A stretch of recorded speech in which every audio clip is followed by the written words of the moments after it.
Warning! The Stone Age Gamer podcast includes a lot of bad language. Cover your motherfucking ears.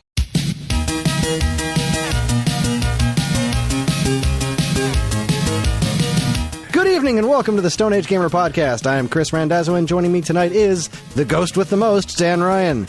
Just 100%. Wait, am I dead? Fuck. That sucks. I don't know. It's October, and I made a Beetlejuice reference. We don't have I'm with you. Topic tonight. I'm with you. We just don't. So, in the immortal words of my Mace of Insanity, get a straw and suck it up. What are we going to do with our time? I hope you like $30 radishes because the Stone Age Gamer podcast starts now. Well, hi everyone. This is episode 537. It's the week of October 25th, 2024, and welcome. For anyone new here, this is the official podcast of StoneAgeGamer.com. Dan and I talk every week about the world of video games, what's happening in the world of video games from retro gamers' perspective, as well as whatever the heck else is going on in our lives. Speaking of which, Dan, what's new and cooking in the world of Dan? What is new and exciting in the world of Dan? Well, I mean, the Yankees are up 2-1 right now, both in the game and in the series, as we are sitting here recording this. The Mets are getting spanked, right? No, well, yes, but they also won today's game. So that's exciting if you're a Mets fan, I suppose. Well, my friend Greg had pointed out that it might have been a little wrong of me to suggest that wouldn't it be great if the Mets won the whole thing. And, I was feeling like it was going to make me feel better for them having, if the team that beat the Phillies went all the way, well, then maybe I wouldn't feel so bad. Sure. I get that. That wore off. that wore off. I'm good. Yeah, yeah. I mean, the weird thing about, like, the Mets-Yankees thing, right? And I realize that when I say this, it is going to come off just as an elitist Yankees fan, and I really don't mean it that way. But Mets fans hate the Yankees, and they have rivalry with the Yankees for the Battle of the City and blah, blah, blah, all of that shit. And Yankees fans don't care. It's just not... The Yankees rivalry is with the Red Sox or with the Astros or with the Rays. Like, it's not with the Mets. It's not. It's very much a little brother thing. And like, I totally get Thanos. Yeah, you took everything from me. I don't even know who you are. Know who you are. Yeah, I don't. Okay, I'm sorry. Like, that sucks. And like, I understand how dickheadish that sounds, and I really don't mean it to come off that way. It's just never been a thing, mostly because the Yankees and Mets have so infrequently been very good at the same time. You know what I mean? Like, it's always been that when the Mets were really, really good, the Yankees were terrible. And when the Yankees are really, really good, the Mets have been terrible. And then they met in the World Series once, and it didn't go very well for the Mets. Like, it was really embarrassing. It just was. And yeah, it's just not, I don't know. It's just not a thing. Let me change that. I've never known it to be a thing. As a Yankees fan who is friends with Yankees fans, I've never known it to be like, oh, fuck the Mets. Like, nah, cool. Mets are doing good. That's cool. Whatever. It's fine. I don't know.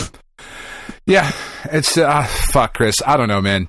It's been a weird week. This has been so far the most painful week that I've had.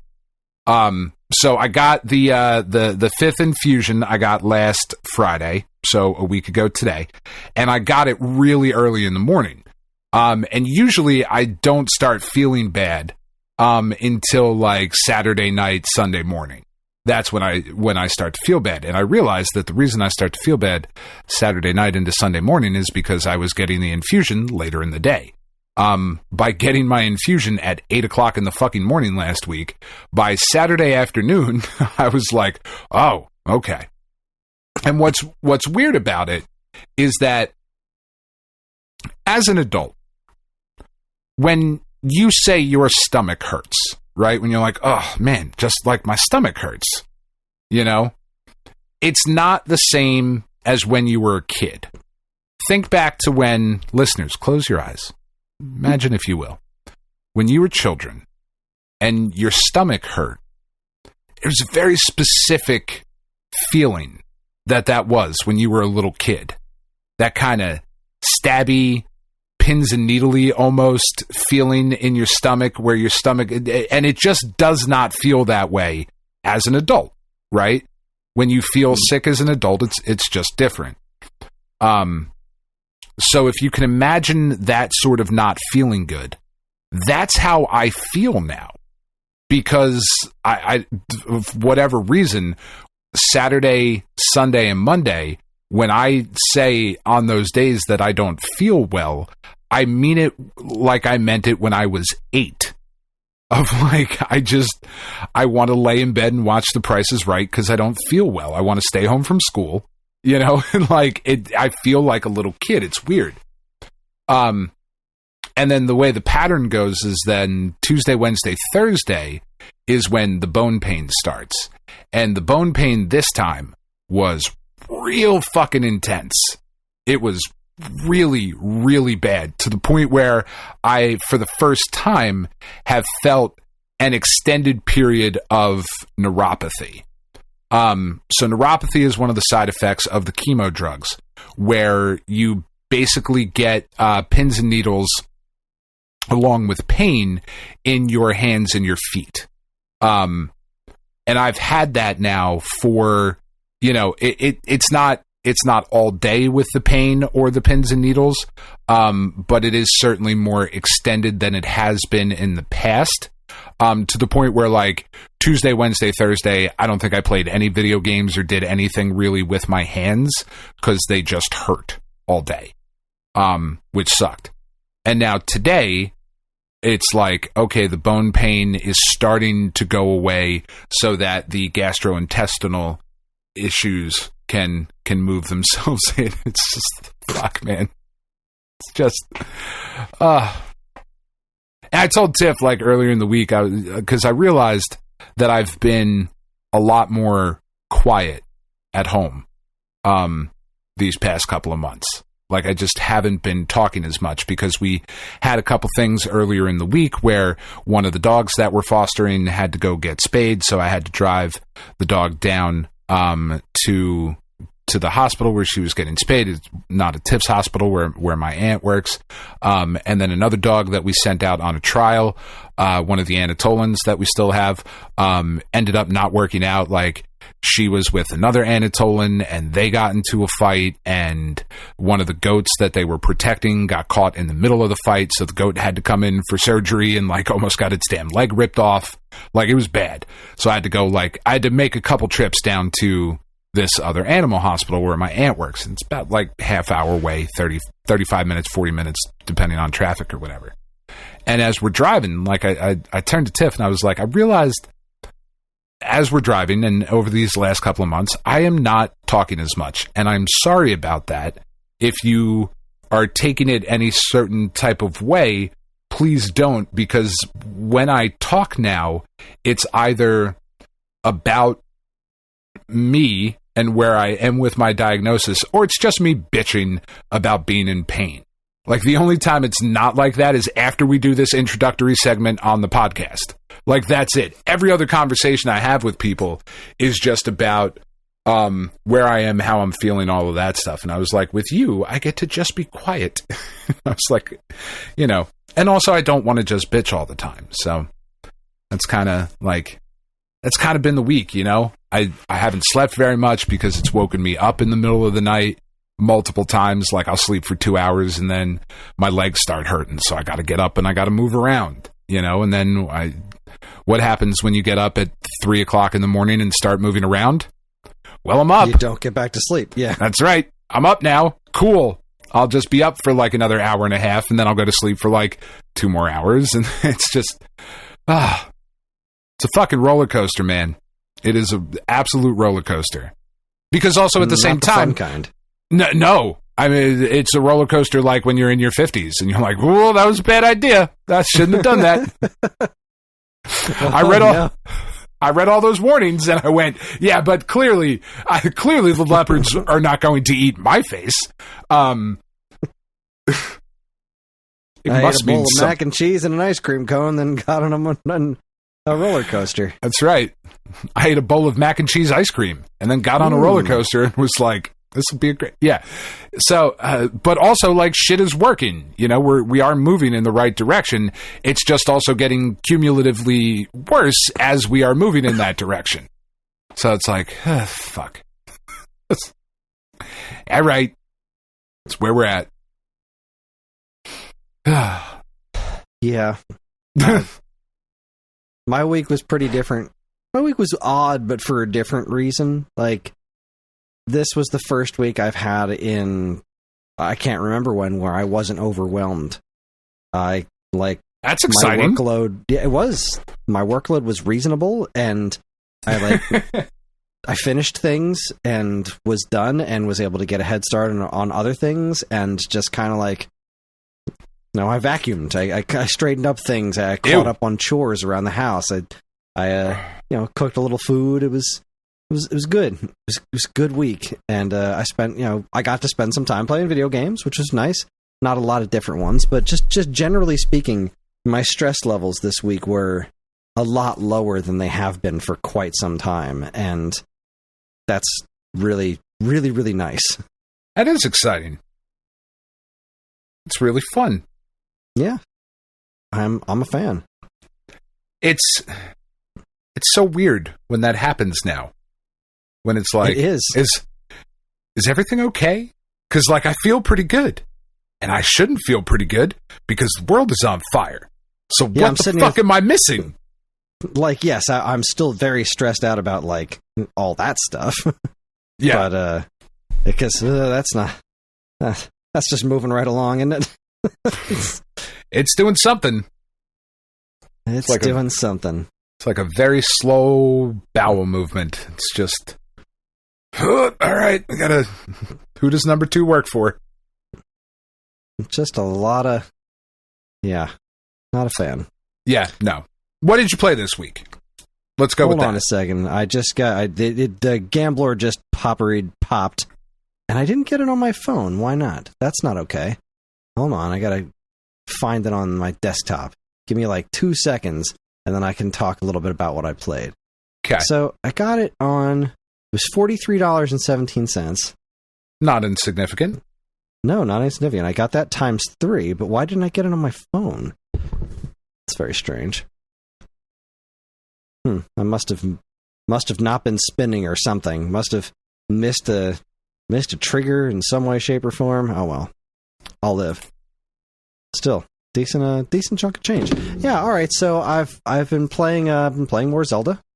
That's been going well enough. Hold on 1 second.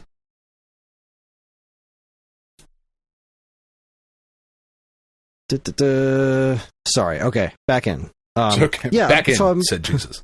Playing a little bit more Zelda, which is going very, very well. I just kind of got to the point in the game where it, like, you know, Link to the Past, you do the first 3 dungeons and you get the pendants, and then you get the Master Sword, and then like the game kind of really opens up.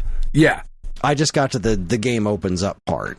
Oh, cool. I got past the first 3 areas, and now I'm on to like the next chunk of things to do, and it's all been pretty interesting. You have to fight Ganon a second time. Okay. And that was the Ganon. So like, all right, I'm thinking of the Aghanim fight in Link to the Past, and it's like, yeah, it's kind of neat. But meanwhile, this Ganon fight was what I kind of figured that was. But it was, I'm not going to say it was hard, but it was like, it was more complex than I expected. Like, he kept coming, and that was really cool. It was a really, really cool boss battle. Because it's Pig Ganon, right? It's classic blue Pig Ganon, right, which is really nice to see.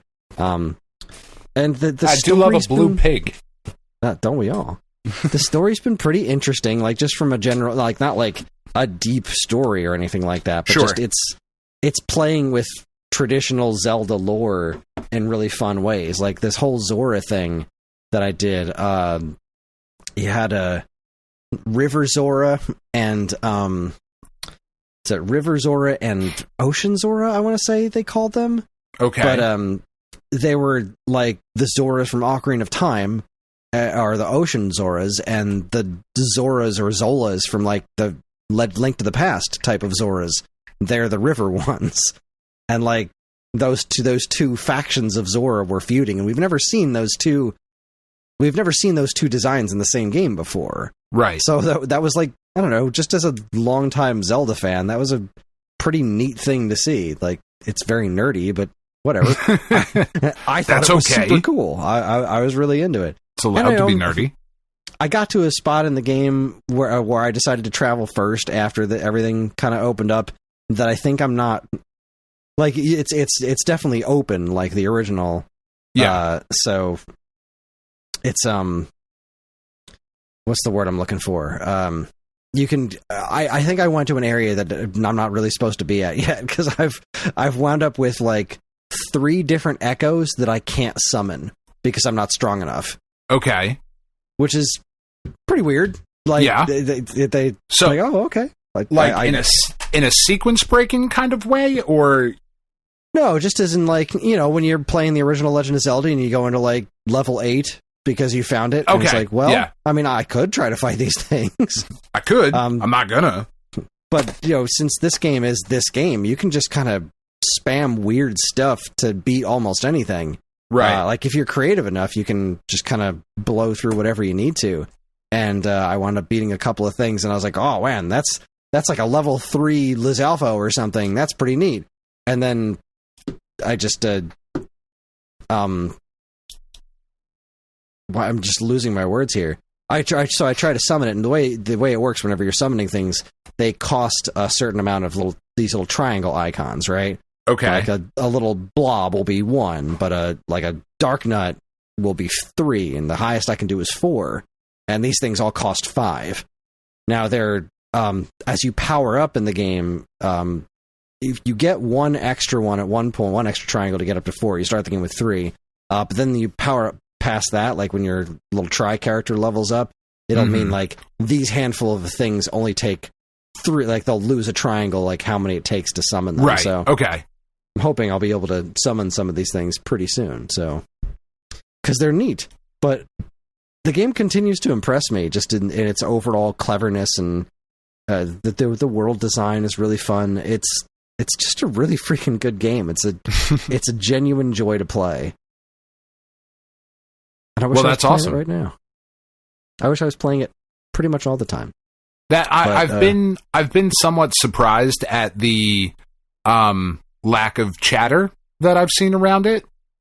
Like, there was certainly hype when it came out, and people were like, "This is really cool," and then it seemed to kind of die down. And I think a lot of that probably has to do with the fact that, like, as a society, we are far more interested in the negative. You know, and there's certainly been a lot of that going around recently, but I have been a little bit surprised that I haven't seen just more traction. And perhaps it's just me, it's my particular algorithm, whatever the fuck it might be on social media. I haven't seen a lot of talk about it. I think it's, I honestly feel like, because I have people in my circle that talk about it. It's not like Tears of the Kingdom was, but also... none of the systems have the same share to social media features anymore, right? Elon Musk broke that's Twitter, fair. so now people can't just share cool videos of them doing ridiculous things anymore. It's not as easy. So you're just not seeing that as much, which is a huge freaking bummer, because that was great. You know, that was where you would see gameplay footage, people doing weird things in games all the time. Right. Was a really fun thing to see on social media, and yeah, you know, I really wish we could all decide which one we're moving to and just do that already. Like, can we just... Yeah, I've been spending a decent amount of time on Blue Sky this week. Can like, if that's the one, that's fine. Like, can we just, like, make a collective decision? Like, as nerd almost community. everyone I follow and like on Twitter has moved over to Blue Sky. So I think there's like maybe 2 or 3 accounts that I would be interested in that aren't there. But it's fine. It's fine. It's fun. It's the block feature works. It's a relatively positive place. It reminds me of what Twitter was like before it all went to shit. So yeah, which is fun and fine. I don't need to spend as much time on it as I do anyway. I'm certainly just, in a constant state of wanting to distract myself from the horrors of the world. Sure, but such is life. So yeah, Zelda, big fat win. I didn't get to watch the first episode of Dragon Ball Daima today. I'm a little sad about that, but I'll get around to it. I didn't even know that came out. Yeah, Netflix is airing the dub on a week by week basis, so it's just regular. I can just go on my Netflix accounts and watch the first localized episode of Dragon Ball Daima, and I'm pretty excited to do that. But I didn't get a chance to today because I was working on a handful of other things. But I guess the thing that I was working on, speaking of social media and stuff, since Twitter changed its blocking situation. Yes. Right? Elon, he doesn't want people to be able to block him anymore. So basically, if you block somebody, they can still like follow and see you and everything. So if they want to take screenshots of your that exactly, yeah. If they want to take screenshots of your posts and then post about them with responses and put you on blast all over the internet, they can still do that. They've basically taken any and all teeth out of the blocking system.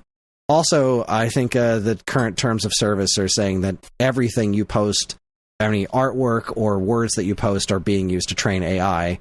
Haha.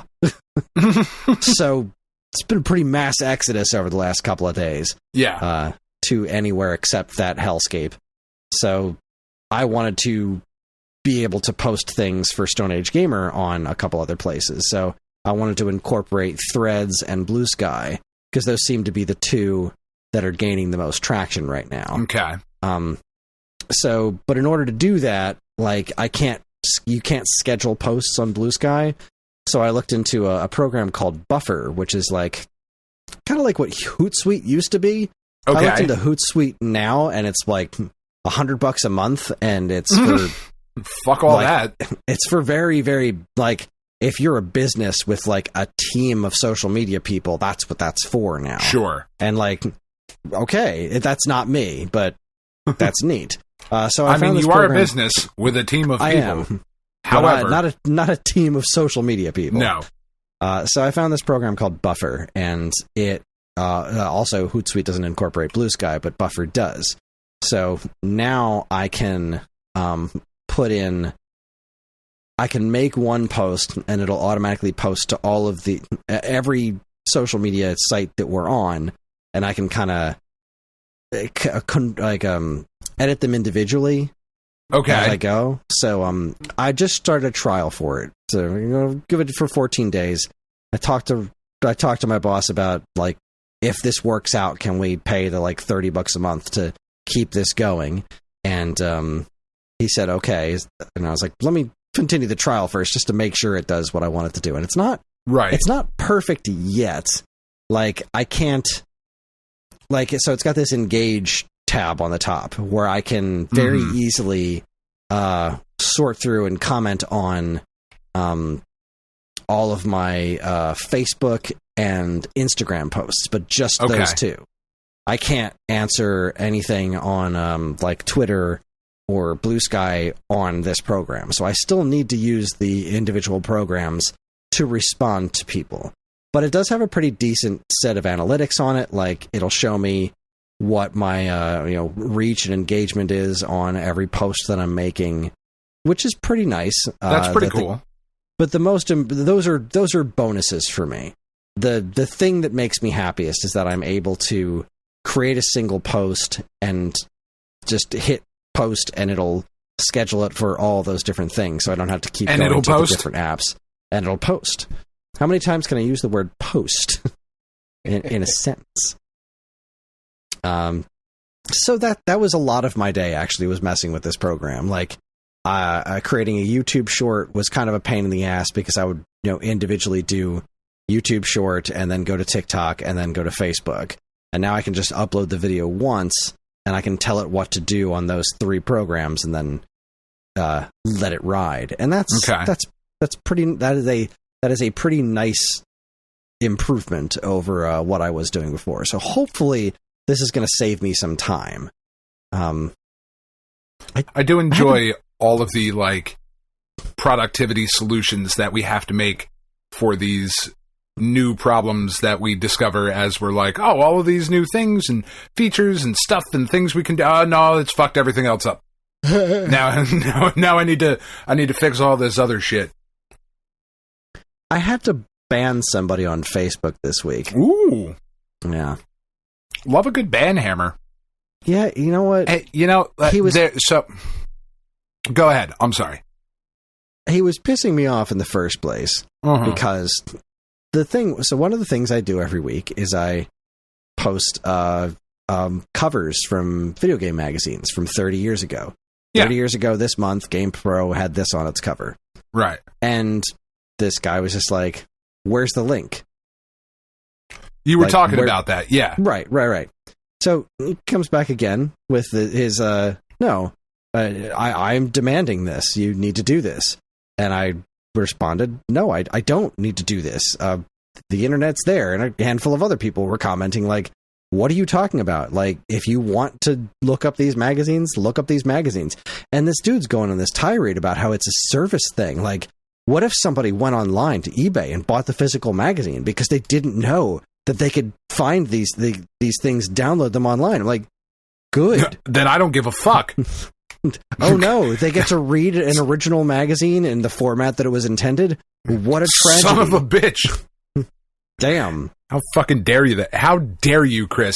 How dare you encourage reading? It came but to also, a head. You're just posting the cover of the magazine. I know. I'm just trying to start a conversation about what was on the cover of this magazine 30 years ago. I'm not saying, here, go to this website where you can read this magazine. Buy this magazine because it was fucking dope as shit and it had all these cool art. Like, no, look, wasn't this crazy? 30 years ago, this was on this magazine. And then hopefully somebody pops in with like, oh man, I fucking remember that. That shit was cool as hell. And then a conversation starts. It's like, that's it. Going online and saying like, boy, I really liked Beetlejuice. And then somebody like, yeah, but you didn't link to where I can download the whole movie. What the fuck's wrong with you? Yeah, what's wrong with you, asshole? What, you lazy piece of shit. Like, he was calling me lazy for not giving him links to, like, what are you doing? Nah, just ban him. Yeah. It really hit the wall when he called one of the other people commenting on it a retard. That's not a word we say anymore. Apparently it is. That word has come up a lot. I am seeing that word a lot of places lately, and I don't know why people all of a sudden seem to think that's okay to just start calling people that now. That's I don't weird. know where that decision was made, but it is popping up a lot, and it's freaking weird. I know. There's a certain segment of people who are into this same hobby that we are into. And they are just the worst fucking people alive. They just are. Like, they just are. Fuck people who feel that way, act that way, use that word. Like, no. It's just not okay anymore. It's just not. We've moved past that as a society, right? We just have, and that's okay. I was watching a video earlier today of one of, in my assumption, is one of the most successful Snap creators, Jeff Hoogland. And he posts a video every year, and he's been doing this for a while. Like, he did it last year for Snap, but he used to do it when he was a Magic the Gathering streamer. And he talks about like his channel. He talks about how much money he has spent on the game that he is playing, and he talks about how much money he has made from the game that he is playing. He is a professional full-time streamer. But he started his video today, and I thought it was so interesting. He started his video today apologizing, kind of, for not apologizing about being political in his social media profiles, in his videos and whatnot. Like, he basically said, like, I'm not going to debate you. I'm not going to allow you to do these things. If you're going to be an asshole, if you're going to be a fascist, if you're like, you don't deserve my platform to spread your bullshit on.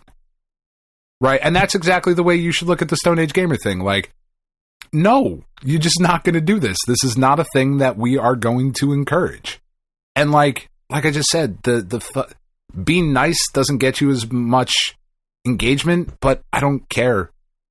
I just don't. Yeah, you no, know? I'm right there with you. I don't care about not getting engagement from. I don't care about not hate farming, which is, again, like I was just talking about with being on Blue Sky. There's not a bunch of rage bait on there, at least not that's showing up in my feed, and that's not yet. I'm sure it'll get there, but there doesn't seem to be any reward for rage baiting. Yeah, like, since Twitter basically incorporated a financial reward for rage baiting people, is like, I don't know. It seems to be working out pretty well for this dude, for Mr. Hoogland, because last year from all of his streaming, just Marvel Snap. I mean, he has like a couple videos on the Pokemon game that's coming out at the end of the month. But he is a full-time Snap creator. He made $259,000 last year. Wow. Yeah. Just full-time streaming on Twitch. And like what I find really interesting about him is that he also discloses how much he has spent on Marvel Snap throughout the year. So like, he also spent, and this is just like, I'm going to say a number, and it's absurd. Right? And when I tell you that information, I want you to tell me what you think that number might be. He made $259,000. How much do you think he spent on Marvel Snap throughout the course of a year? $159,000. Well, no, obviously that's too crazy.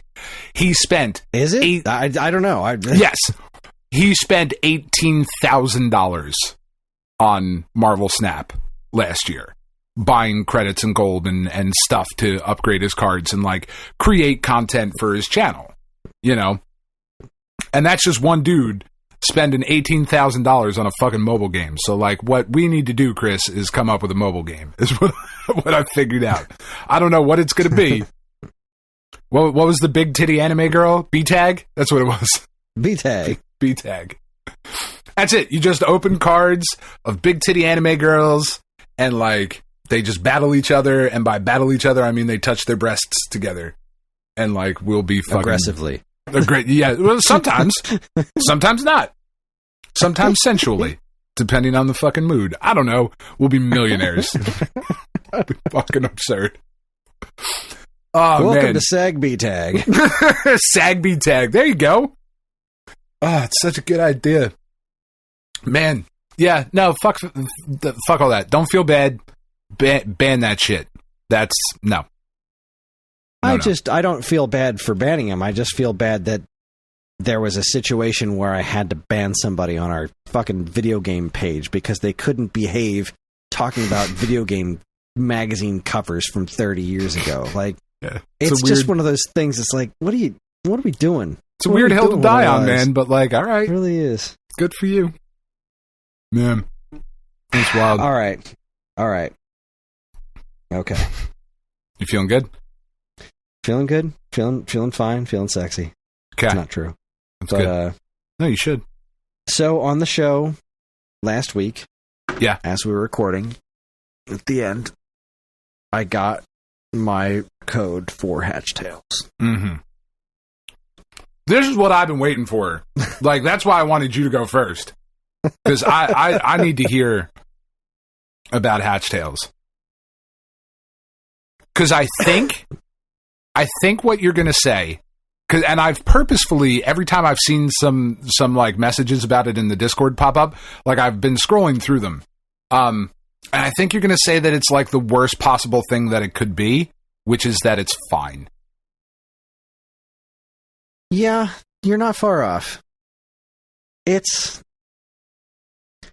honestly kind of heartbreaking, is what it is. Because almost the exact thing that he promised is in there, right? The code that you can enter to play the original Chicken Wiggle levels in HD is there. Okay. And which is all you wanted. It's all I wanted. It's all I paid for. It's all I wanted. Didn't want all the rest of this. Now, right. I'm on the second world in Hatch Tales proper, and it has some interesting-ish design, interesting-ish ideas. It is a fun enough concept, right? But it doesn't have to be. A game does not have to be complicated to be good, right? Sure. One of my favorite games ever is the Dadish series, and they're extremely simple games. Yeah. Tetris is a very simple game. Exactly.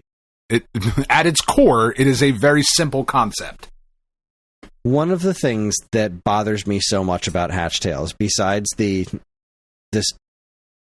think the Hatch character is stupid. I think him and his hook shot is just a dumb looking situation there. Mm-hmm. I think the chicken and the worm it's so whimsical, it's so creative, it's so colorful, it's so fun, and everything about Hatch Tales on a surface level is like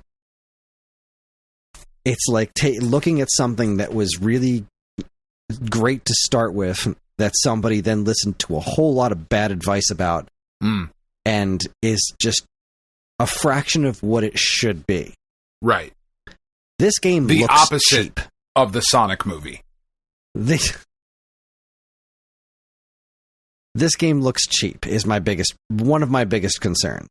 Like, I hate the art direction change, and the overall tone of the game is like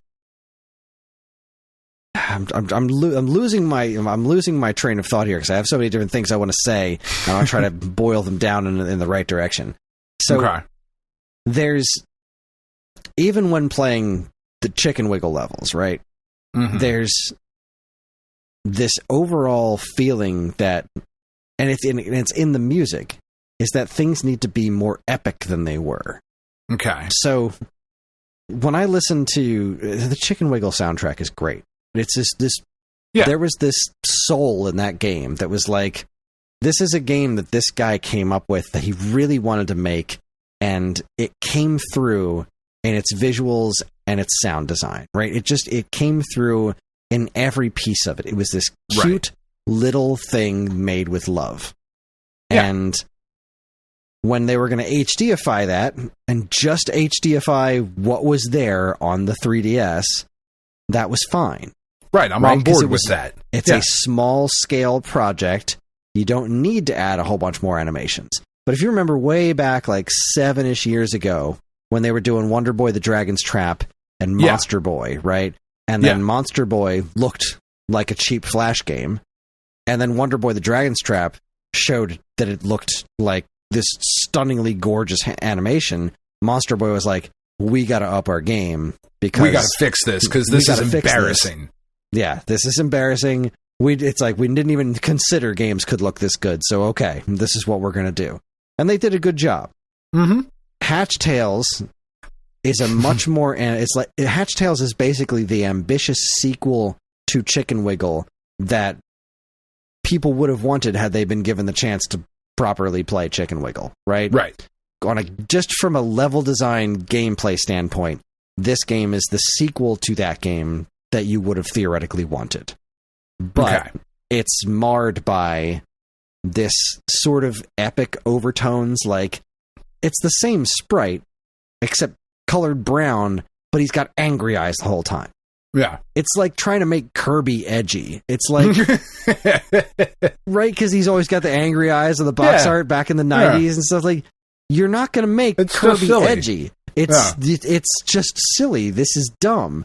So, like, all the music has this kind of weird epic tone to it instead of this like you're no longer collecting the letters FUN. You're collecting these flaming emblem things. You're like, just collecting the F and the U. Yeah, just the fuck you. It feels like something that's trying to be something it didn't need to be, and it feels that way because that's what Jules Watson told. That's exactly what he said. Like, Chicken Wiggle didn't sell because it wasn't, it was too cute.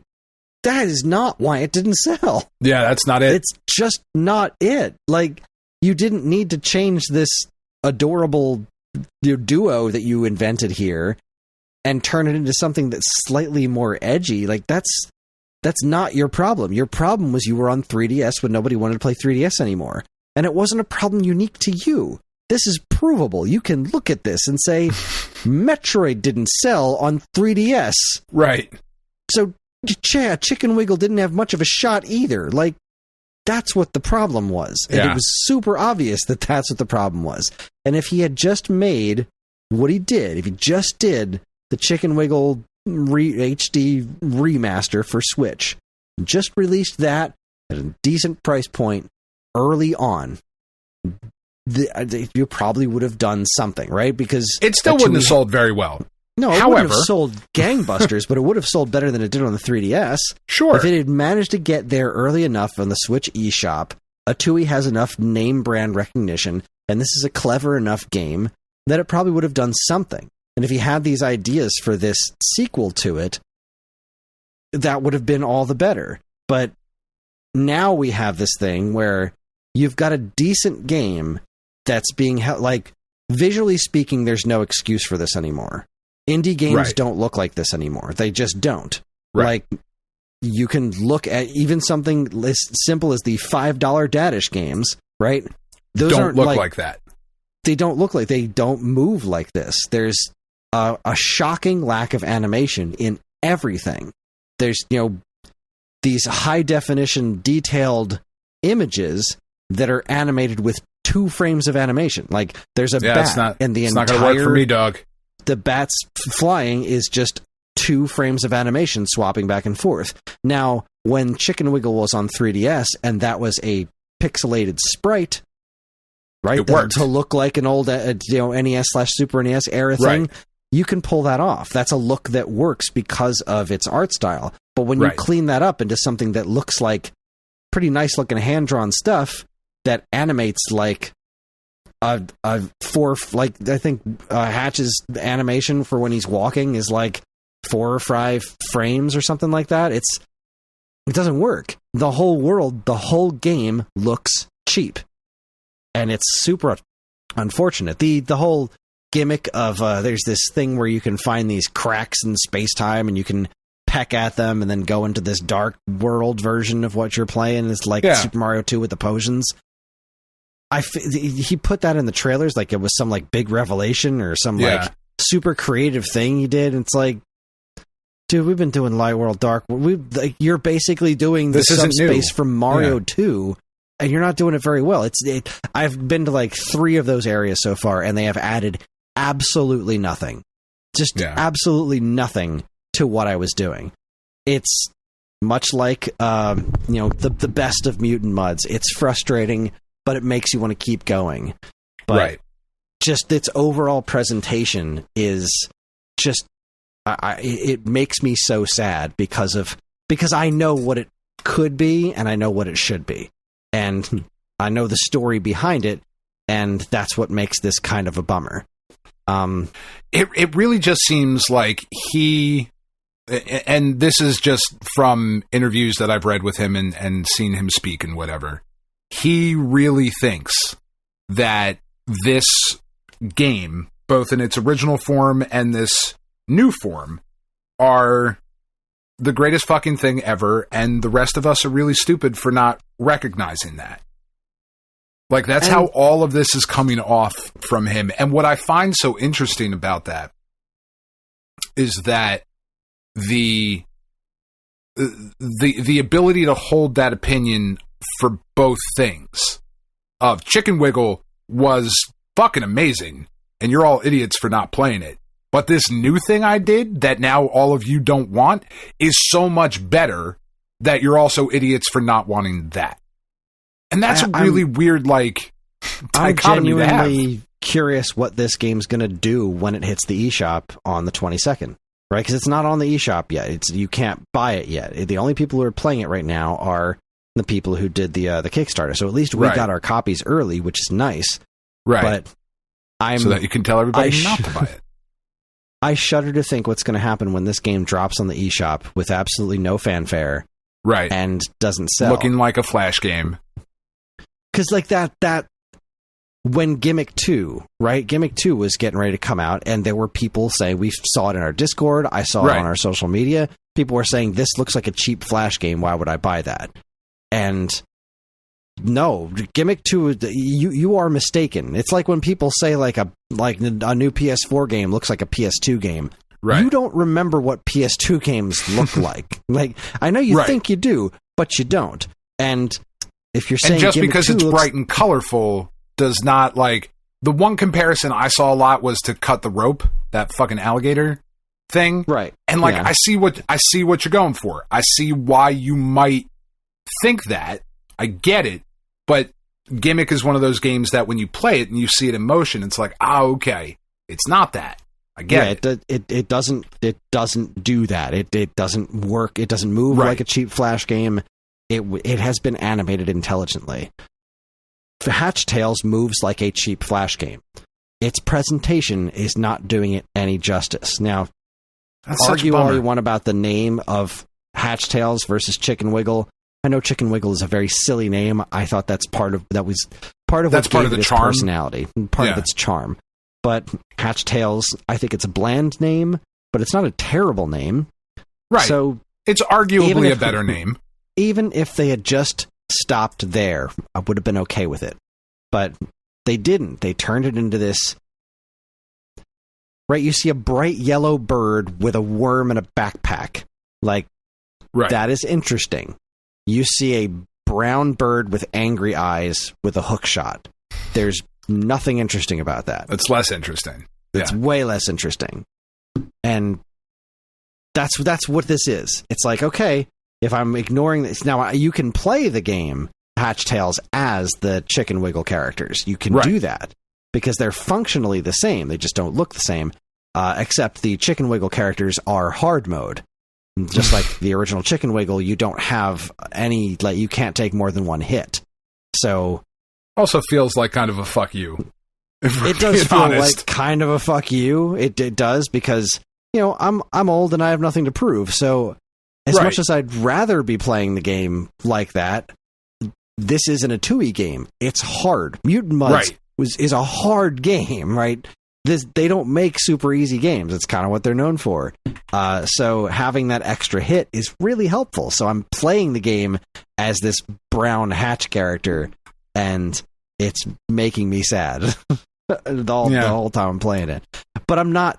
It's not enough to make me stop playing it. Like, I want to get through the game. I want to see what else it has to offer, because it does do some, like, I can't find some of the hidden items, which is kind of frustrating, because some of the hidden items are very much like, this is pixel hunting is what we're doing here. There isn't anything in the level that says, oh no, you got to try this out. This is how you're going to find this. That's not how that works. We're talking about, like, just whip everywhere and see if you can walk through this corner of a wall, because there's no other way to find these things. They're not, which is annoying, in intuitive places. Yeah, it's a little annoying. It's not the end of the world, but it is a little annoying. Not, but it's also a game design that we've kind of grown away from, right? Yeah. As the gaming space has kind of grown up, we've kind of stopped being assholes about that kind of thing, you know, just a little bit. Just a little bit, But that could just be some me shit, because I've been in their Discord and people are just thrilled about this situation. Yeah. So, I mean, I don't know. Maybe I'm wrong, but it is distressingly mediocre, given knowing the story. Like, they didn't work 6.5 years or whatever, 6 or 7 years to make this game. That's not what happened. They clearly did what they set out to do, and then fucked off and did a bunch of other stuff because they lost motivation. But then they were beholden to the Kickstarter backers, like, well, you got to produce something. And they decided to get super ambitious and basically make a sequel to it. Like, okay, that's neat.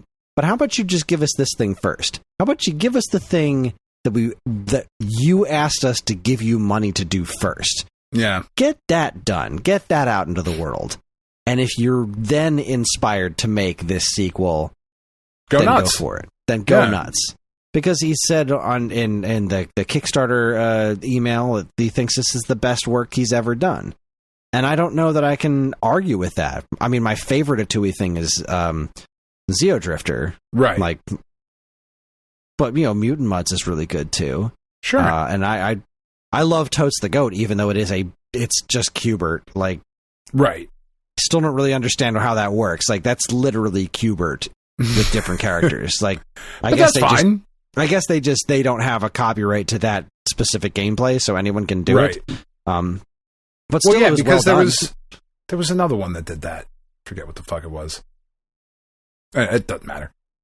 And anyways, I'm never buying anything from this company again. They have lost my business for life, which is a bummer because this isn't a bad game. It's a bad game that's buried under some pretty lackluster stuff that I think is going to very quickly prove to not be successful. Maybe I'm going to be wrong. Maybe the game will sell just fine, but I have a suspicion that this is going to hit the eShop with a big old thud. Because it doesn't look like the kind of game that, like, what are the indie games that are really breaking through right now? What are the games that show up on the eShop or Steam that break through? You're looking at really creative, interesting looking stuff like Plucky Squire. Right. Vampire Survivors, which is this new thing that's insane. Yeah, or even something like Dadish, which just takes a tried and true formula and executes it with a distinct personality that makes it fun. This does not have that. And going back and playing the Chicken Wiggle levels and being like, yeah, this is exactly what I wanted. I wanted to be able to play this on my television. And it's nice to be able to do that. But at the same token, like, when I'm listening to the new versions of the original Chicken Wiggle soundtrack and, like, they just don't have that same soul to them, there's some unbelievably beautiful music on the original Chicken Wiggle for 3DS, which is, it's such an absurd name, so saying that and with reverence like that just feels silly, but it's...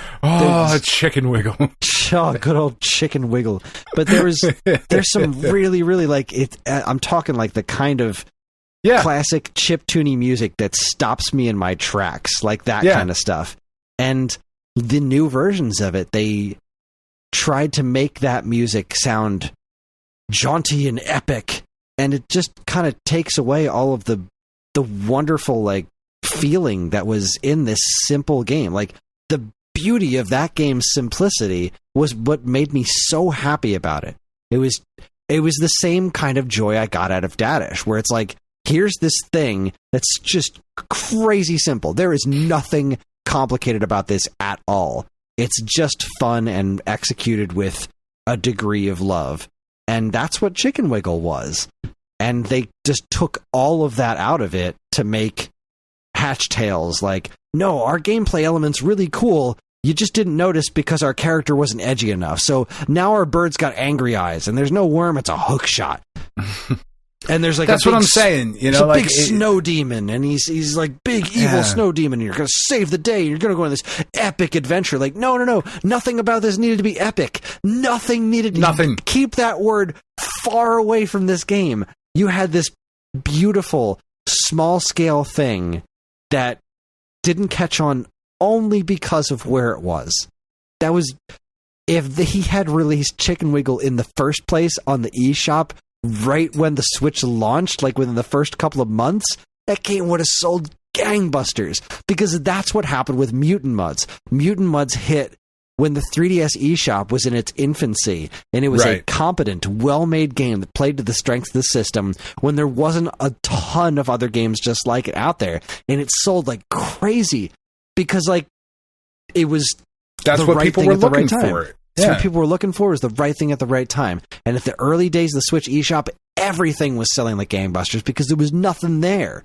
If he had made that decision to move Chicken Wiggle development, just take it off of 3DS, don't HDify it, don't go crazy with it, just put the pixelated graphics and everything, just like Blaster Master Zero, throw that on the Switch eShop when that was launching, that would have done so well. With a goofy-ass name like Chicken Wiggle, with the name of Mutant Mudds and Tui behind it, that would have done great. Because people would have been able to experience that gameplay as intended, because the gameplay hook is good. The whole, like, jumping and pecking and using the worm to, like, latch onto things like a hook shot.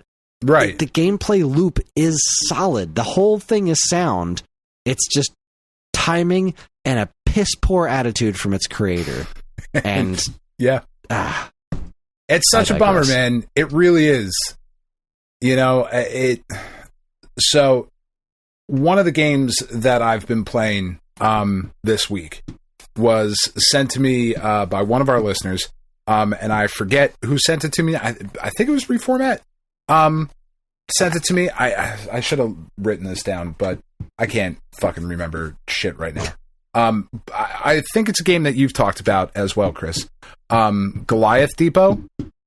Yeah, Goliath Depot. Yeah. Sent it to me. I've played it a bunch this week. It's fucking awesome. It's fucking great. It's we were talking to John Hancock about that. That's the game that we were talking about. We're like, the gameplay in this is great. There's just something off about its presentation. Yeah, it's a little weird. And like, I think the main character isn't very interesting looking, and like it's just kind of nerdy. The world itself isn't very whimsical. Like when comparing it to something like Donut Dodo, where you just have this, like, that's what arcade games in the 80s were, like, just pure insanity. And this is like, I'm a dude in a warehouse. Yeah. I kind of dig that about it, though. And kind of to the point, like, the reason that I bring it up, one, because it's something that I've been playing, and thank you for sending it to me, because it's really great. It plays really well on the Steam Deck. Obviously, it's not, like, pushing a lot of pixels or whatever. But what I like about it so much is that it is not trying to be anything that it is not. Yeah. It is 100% an old school arcade game. That is what it is. That is what it is trying to be. It does it really, really fucking well. It's got a fun gameplay loop. There's cool stuff to unlock.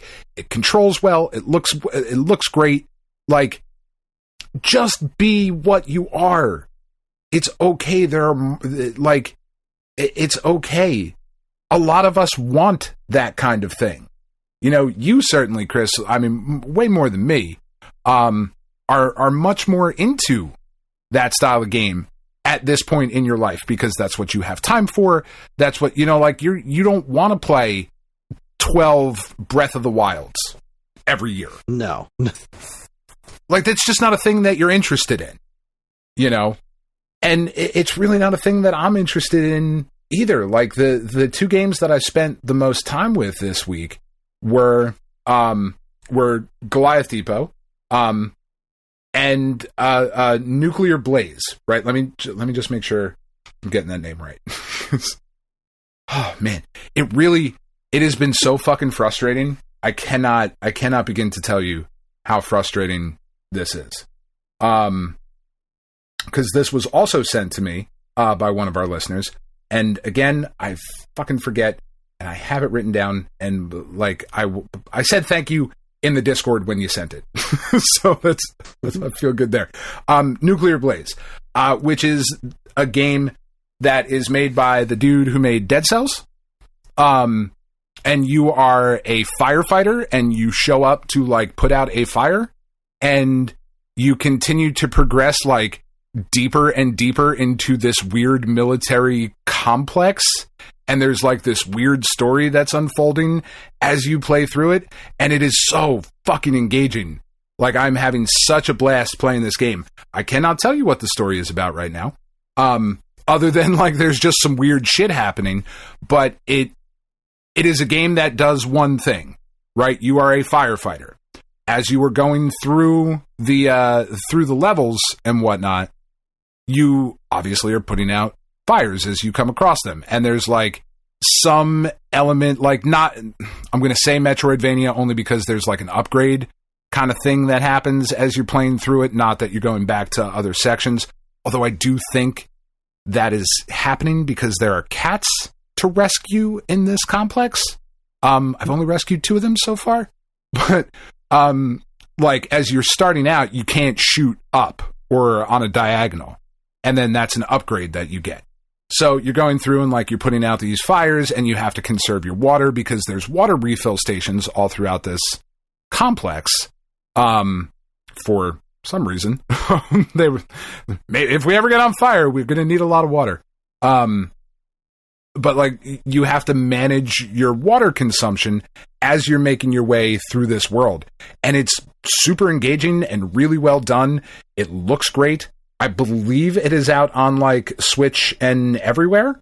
I just don't think it made much of a dent because I had never heard of it. And apparently this game's again? Nuclear Blaze. Nuclear Blaze. Yeah. Apparently it's been out for a couple of years. And like I said, this got sent to me and I was like, what a cool fucking game this is. Like, this is really neat and interesting and it's different. And like, I was a little concerned because I don't like Dead Cells. And I know like I'm super in the minority on that, but I was like, all right, creator of Dead Cells, like that's fine, I guess. But yeah, like really engaging, really, really cool game. Like I am actively excited to go deeper and deeper into this very strange world. Like why this firefighter is embarking on this descent into this weird military complex is, it's really fucking cool, man. It looks really neat. It's really good. It's really, really good. Has a better visual style than Hatch Tales does. I have had a blast with those 2 games this week. Just an absolute blast. I mean, I've been playing baseball. Snap put like a new mode in called High Voltage. That's pretty fun. But the one thing that I started doing, and I realized it was a thing that I wanted to do a little bit differently. So, as we all know, in the world we live in today, there's a fair amount of shmemulation that happens, just in the essence of preserving games, but also just like it's a thing I can get, so I got it, right? So when you look at the shmemulators that I have on my computer and the shmoms that go with them, it's everything, right? It's absolutely everything that was ever released. And I don't think it's different for most people. I think most people do that. And I was like, all right, so one of the things that the Steam Deck can do is it can run emulated games, right? Okay. Emulated games. Sorry. Oh my God. I said the word. Strike one. Sorry, Ryan. He gets very mad at me when I say the E word. So it can run shmemulated games. And I was like, all right, well, let me, because there's a process you have to go through. You have to put your Steam Deck into desktop mode and like load a program, and because it is a portable computer. Like it's not just a video game player; it is a portable computer. But I didn't have a mouse yet. I didn't have a Bluetooth mouse. I just went and picked one up today because I had to run. That's a fucking. Can we just have a quick aside here, Chris? Just as a quick aside, okay? I don't know if this is happening by where you live, but I went to Walmart today. I hate going to Walmart, but I went to Walmart because after I picked up my prescriptions at CVS, I needed some Senecot Plus because, GI issues, and I needed some Pepcid Complete, okay? Because my stomach for the next couple of days is going to be super fucked up. It's a side effect of the chemo. It happens every week. We talked about it earlier. I ran out, so I needed to get it. So I was like, oh, let me get this at, I'm here at CVS. I'm picking up my prescriptions. I'll just grab the Senecot and the fucking Pepcid. And then I looked at the bottle of Senecot, and it was $30 was the cheapest bottle that they had. And I went, well, that's a $5 bottle at Walmart. So off to Walmart I go. So I went to Walmart, and I got the Senecot, but the Pepsid Complete that I need is locked in a case. Are stores by you locking things in cases yet, Chris? I mean, yeah, but I haven't seen them lock Pepsid in there yet. Okay. Vanilla extract has been locked up for a while. What the fuck is happening?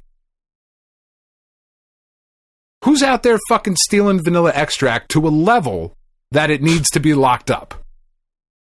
I don't know, Dan. I don't know, and it's fucking weird. Like, so the Walmart by me, and I didn't look really through the rest of the store, because I don't want to be there. Like, I don't feel well. Like, I don't feel well, and I'm in Walmart. Like, this is already a fucking bad situation, right? So, but I need the fucking Pepsid, and it's locked in the case. All the Gas X and Pepsid and Pepto, all of that shit is locked in a glass case. So I hit the little button. As a Walmart associate will be with you shortly. And 5 minutes later, I hit the little button again. It's like, okay, it's Walmart. They don't have a ton of people working because why would they? Uncle Sam's got to make his money, obviously. I hit the button again. It's 5 minutes. It's like, all right, so I've been standing here for 10 minutes. So I go over, it's right by the pharmacy counter. I walk over to the pharmacy. I'm like, hey, do you happen to have a key for this? I'm just trying to get some Pepsid. I don't feel well. I would like to go home. I don't want to be here anymore. And she was like, no, I don't, but I'll page somebody for you. So she pages somebody like on the whole store intercom. Associate with a key, customer needs assistant in whatever aisle, wherever the fuck I was. So 10 minutes later, go by. And she looks over at me and she's like, nobody's come over there yet? And I said, no. And at that point, like, you know me, Chris, I am not rude to people in public. Like, specifically people that are working at their shit job. Right. I know it's a shit job. I'm not trying to be mad at you. But my tone by that, after standing in this aisle on legs that hurt, needing this Pepsid, after 20 minutes, I was like, no, they haven't. She was like, all right, let me page somebody again. So she pages somebody again. And 5 more minutes go by. So I hit the fucking button again. And 5 more minutes go by. And 40 minutes later, I happened to see somebody walking down the aisle, and I was like, Miss, do you have a fucking key for this thing? And she looked at me, and I was like, I'm sorry. I've been standing here for 40 minutes. I am in a lot of pain.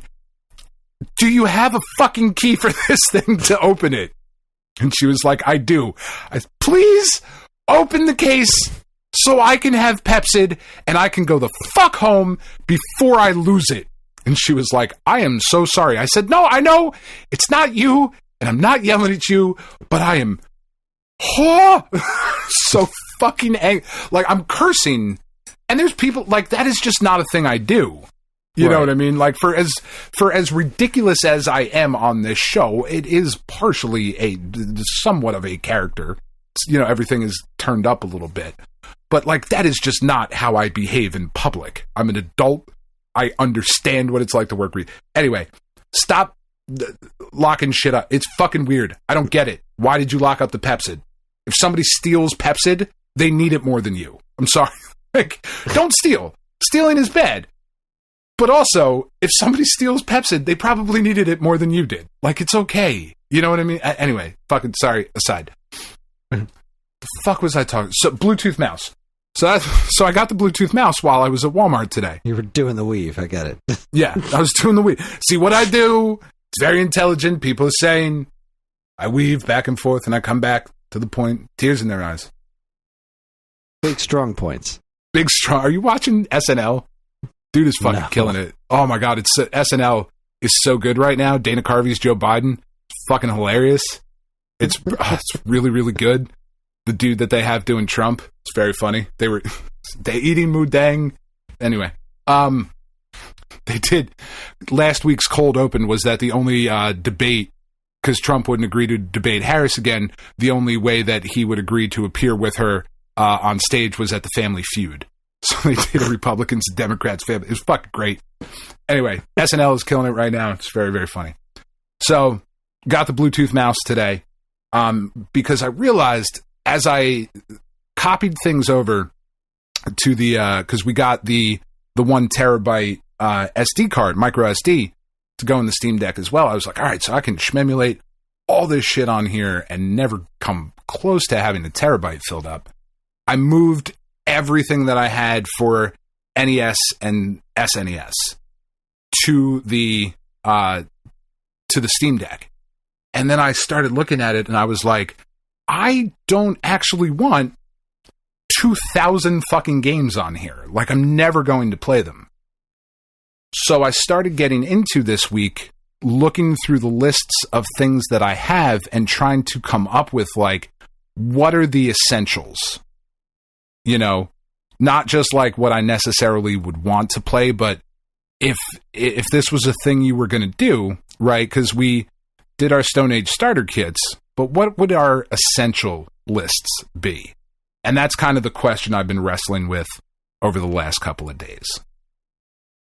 And I'm finding it interesting. For me, I have way more essentials on the NES than I do on the Super NES. Like, really? Way more. Yeah. And I found that kind of interesting. So I think that's something. It's a little tease there. It's no longer a weave. Now we're officially teasing. I think that's something that we should maybe discuss in the future as a recurring segment that we do, because it really got me thinking about it too. And I would be really curious to hear from listeners as well. You know, like when you're thinking about the NES, not to like spoil it or go too deep into it, but there are just some, without question, essential games that should be on there. But if you like set some rules for yourself of like, you know, one game that represents the franchise, now it's a little bit more interesting, you know? Right. So anyway. No, I like that. Yeah. I just found that kind of an interesting thing, like looking at the, you know, the collection versus curation, I guess would be the best way to put that, of like, what do I actually want accessible on the Steam Deck from these various systems? You know, I don't want every TurboGrafx 16 game, but I want Blazing Lasers, and I want Legendary Axe, and I want Splatterhouse. For sure, I want those, you know. Is there anything else that is essential to that platform to get the most experience? Kind of an interesting place I found myself. I mean, I feel like we've definitely talked about an idea similar to that in the past, and I think there's merit to it. I think that would be a really fun conversation to have. Yeah. You know, do you do like what 10 games? Like, where do you put the limit, right? Because we're not going to go like, here's the 20 games you need to have. Here are the 55 NES games that are essential for you. Yeah, certainly. I think 10, you know? I think we do something weirder, like 12. That's fine. I'm good with that. Stone Age dozen? Just make it to 14 so that, you know, when we get to Virtual Boy, you can just say all of them. All of them. I don't know. We need the name first, and then we'll go through the segment. But right, yeah, just that makes sense. Yeah, it was just kind of like an interesting having all of these games, except like Steam Deck being such a cool, interesting system with all of these games already available, and then wanting to have those kind of comfort food games for when, you know, like a night like tonight, if we weren't recording, I'm not feeling well.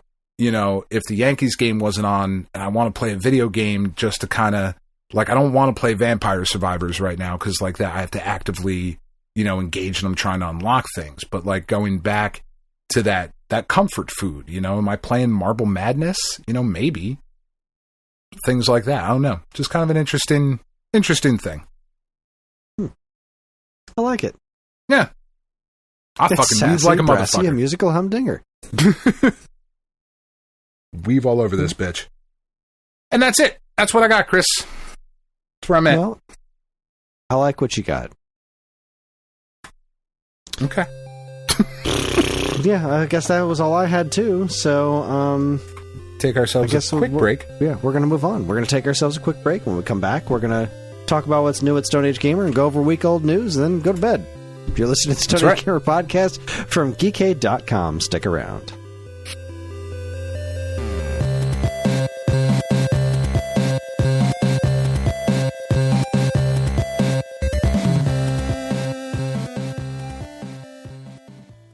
And now here's a quick look at what's new from us and our partners at Geekade.com.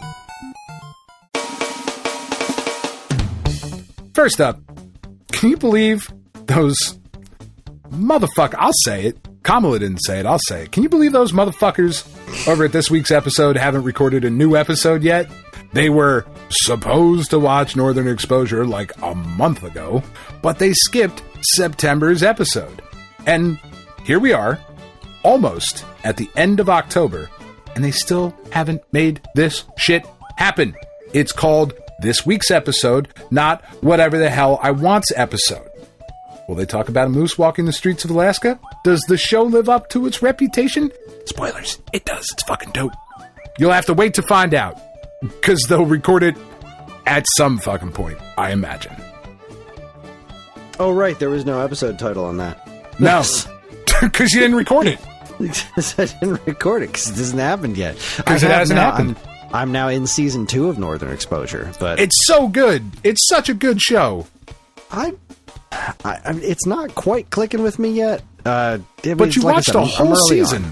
Yeah, but the season wasn't very long. I think the first season was like 8 episodes or something. That is so much more than I would commit to a show. I gave that Netflix show Gods 2 episodes and went, nope, this shit's not for me. I'm out. Sorry, Jeff. Sorry, Mr. Chaos? Goldblum. Chaos. Sorry. Yeah. Chaos. What did I say it was? Gods? Gods. Probably yeah, I don't know. A better name, because I couldn't remember the name of that show for the life of me. And yeah, we watched 2 episodes. Good. I was like, this is okay. Yeah. I could see this being I don't need to know anymore. Yeah, I'm definitely not going to watch any more of it now. That it's been canceled, but... No, Northern Exposure is an interesting show. I don't know what to make of what is it? Holling, is that one guy's name? The bartender who's got I don't fucking remember. Yeah. The girl who's dating a girl like a quarter of his age. Like, yeah. That's a little weird. I mean, you know, it's Alaska. Okay. Take what you can get. Guess that's how they do things in Alaska. It's charming. It's charming and it's interesting, and it seems to be consistently getting weirder the more I watch it.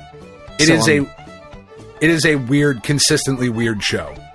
I want to know what the show becomes once it gets its footing, right? Because I've watched the first season, and, you know, first seasons of shows, especially, you know, older shows like this, clearly it stayed on the air for a long time for a reason, so I'm going to stick with it. But anyways. I mean, Lois and Clark stayed on the air for a long time, and that show blows. Anyway. Come on, Dean Cain. What could be bad? Even then, I knew. Fucking twat. I hated that show. Next up, nothing says JRPG quite like orange vests and dogs. At least that's what I've always thought. Squaresoft's Secret of Mana was quite the successful little game, but it severely lacked in the orange vest and dog department. Thankfully for us all, Square decided to make an action RPG just for the American audience, and that game is Vests and Dogs, Secret of Evermore. How good is it? Why hasn't it shot up in value like most things that say Squaresoft on them do? Learn all about it in the SNES podcast, episode 243, The Secret of Evermore. I mean, I knew what game you were talking about, but as soon as you said Orange Vest, I really just wanted JRPG of What About Bob Now? I thought you were going to say Dean. That was, well, obviously. Obviously. It's a DRPG. There's your episode. Genre. There's your episode title. It's a DRPG. ...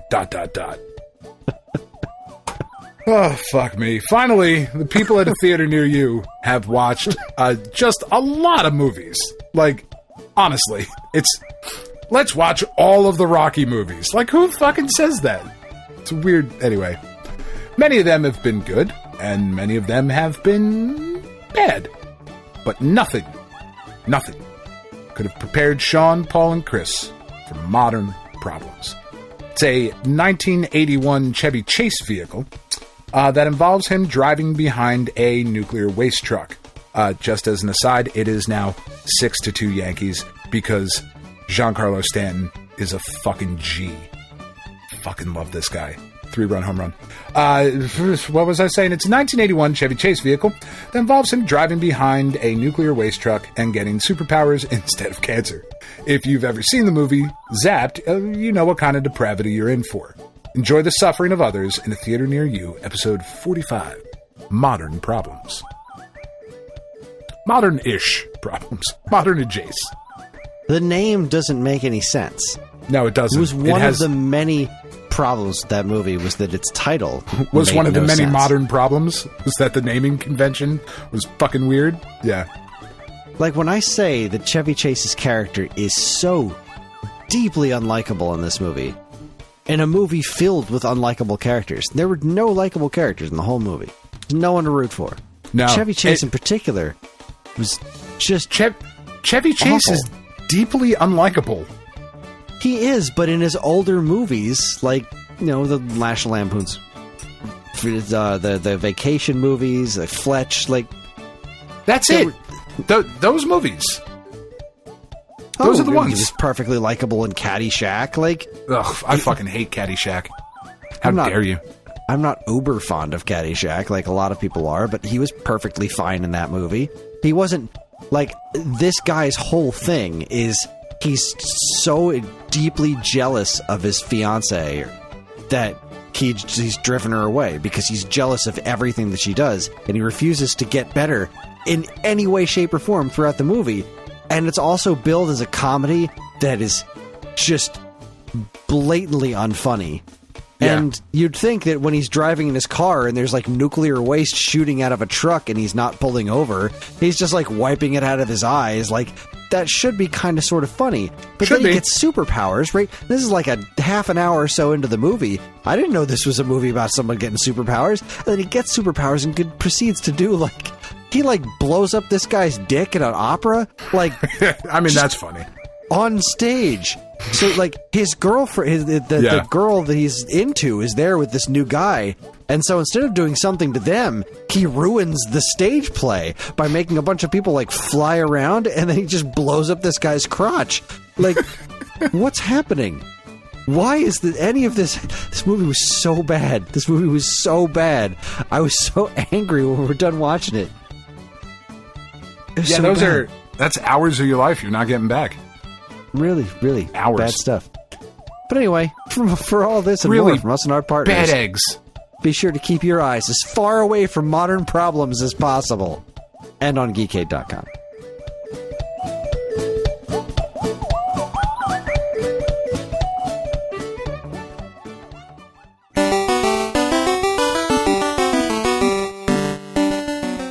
We are back. It is time to talk about what's new in the world of Stone Age Gamer, and really, we're prepping for the holidays. That's what we're doing. I don't think there were any other major products that came in this week. I mean, I'm drawing a blank on any sort of major new products, but we've been doing a lot of work on getting all of our weekly sales for November in and happening. The Turquoise Friday and Purple Friday and Magenta Friday and all the ridiculous stuff that we do, which is fun. I love all that shit. I enjoy it too, and we're getting a super early head start on it, which is making me very, very happy. Because November tends to be a pretty stressful month for me in the social media department, and where I'm already pretty far ahead on that. So hooray! Yeah, that's all that's really going on at SAG this week. A lot of preparations. So with that, it is time for my favorite segment, for your favorite segment, for everybody's favorite segment. Strap in for Week Old News.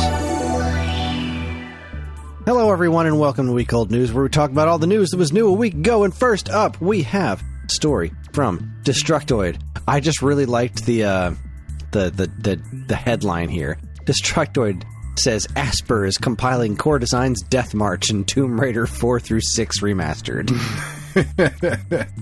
That's a fucking baller headline. This news dropped like I don't know, a couple hours before we recorded last week, and I didn't include it. But because of that headline, it kind of made me chuckle, because I don't remember these games being particularly well loved. And having read through this article, it's obviously, like, they weren't 4, 5, and 6. They were Last Revelation, Chronicles, and the one that people didn't like, Angel of Darkness. What I didn't realize, there was a point where Core Design wasn't really feeling the whole Tomb Raider thing anymore, so they were going to kill her off. And Eidos was just like, the fuck you are. We say thee nay. So, yeah, it is, I don't know. Apparently the Last Revelation Chronicles are pretty solid games. It's just Angel of Darkness is the one that people don't really like. But I never played through those. Like, I was so done with fucking Tomb Raider by that point, and just then like wasn't core design. Yeah. And it was not until that reboot where I was like, oh, never mind, this is so fucking good. Just like I never got into Tomb Raider to begin with. The original game I didn't care for much. With the tank controls didn't do anything for me. Yeah, I just didn't find it to be very fun. So I did play the reboot a little bit, that first one of the reboot series, and I thought that was quite good. That's so good. That whole trilogy is really really fucking solid. Moving on, because I don't have anything else to say about Tomb Raider. Yeah, other than I'm happy for Tomb Raider fans. I'm glad that's happening. Honestly, that's not true that I didn't have anything else to say. Like, doing the first couple and then leaving the rest of the series on the table. Yeah, that would have been fucked up. That's I hate it when that happens. Yeah. It's like when Capcom does these Mega Man Legacy collections and just doesn't do the Game Boy ones and Mega Man, like, we're still missing Mega Man and Bass. The Game Boy ones at least showed up on Nintendo Switch Online, but it's not like PlayStation and Xbox fans can play those. So now and also Mega Man and Bass is nowhere to be found. It's part of the story. It's one of the weird. games. Doesn't have a number on it, but it's still one of them. What are you doing? What are we doing? What are any of us doing here? Moving on. Go Nintendo reports Anton Blast delayed to December 3rd, 2024 due to hurricane impact. That's kind of a bummer of a headline. It is. But if it's going to ultimately deliver a better product, that's okay. Yeah, I mean, really, if you're delayed because of the hurricane, like they said, they're all safe, everyone's safe, but the let's see, as for us, we are thankfully all safe, but the hurricanes have directly and indirectly affected a number of our team and their ability to work, with some going weeks without power. So, yeah, okay. You don't need to apologize. Yeah, no, that's okay. Natural disasters happen. If your game is going to be delayed a little bit, oh no, we'll live. Like, seriously. After playing the demo, which I did enjoy, I'm like slightly less into Anton Blast. Just not because I don't think it's good, but because it might not be for me. But I'm still pretty stoked to give it a try and see if it is. Yeah. Because I think the game just has such a great energy and look about it. I'm definitely into that. But I don't need it immediately. That game can come out when it's good and ready. As all games can. Don't take, I don't know, Silksong levels of time. 7 years or yeah. I was thinking Chicken Wiggle, but yeah, let's not do. You know what? Even do Silksong levels, but keep us posted. Right? Yeah. Okay, that's fair. Just give me a crumb, man. Something. Just say. Just be like, I didn't forget. On it. It's fine. We're scopes have changed. Things have changed. Right. It's now about a series of crabs. Let us know. That's right. Give me a little nugget. Feed these little birdies. They're hungry. Yeah. Moving right along, Nintendo Life reports. Oh, this is a big one. Pokemon developer Game Freak reportedly hacked. Massive amounts of data allegedly leaked. So yeah, this is somebody said this in our Discord, and I couldn't agree with it more. Leaked is the wrong word. Stolen, right, is the right word. Yeah, their information was stolen. Leaked Full is stop. like, oh no, something slipped out. We made a mistake, and something came out we don't want to see. This was somebody, a thief stole this shit from them. It was not intended for public consumption. You're not doing anyone a service. You stole this because you think we should be able to see every step of every piece of development that Game Freak does, or because you're an asshole. Hackers suck. But it's one of those two things.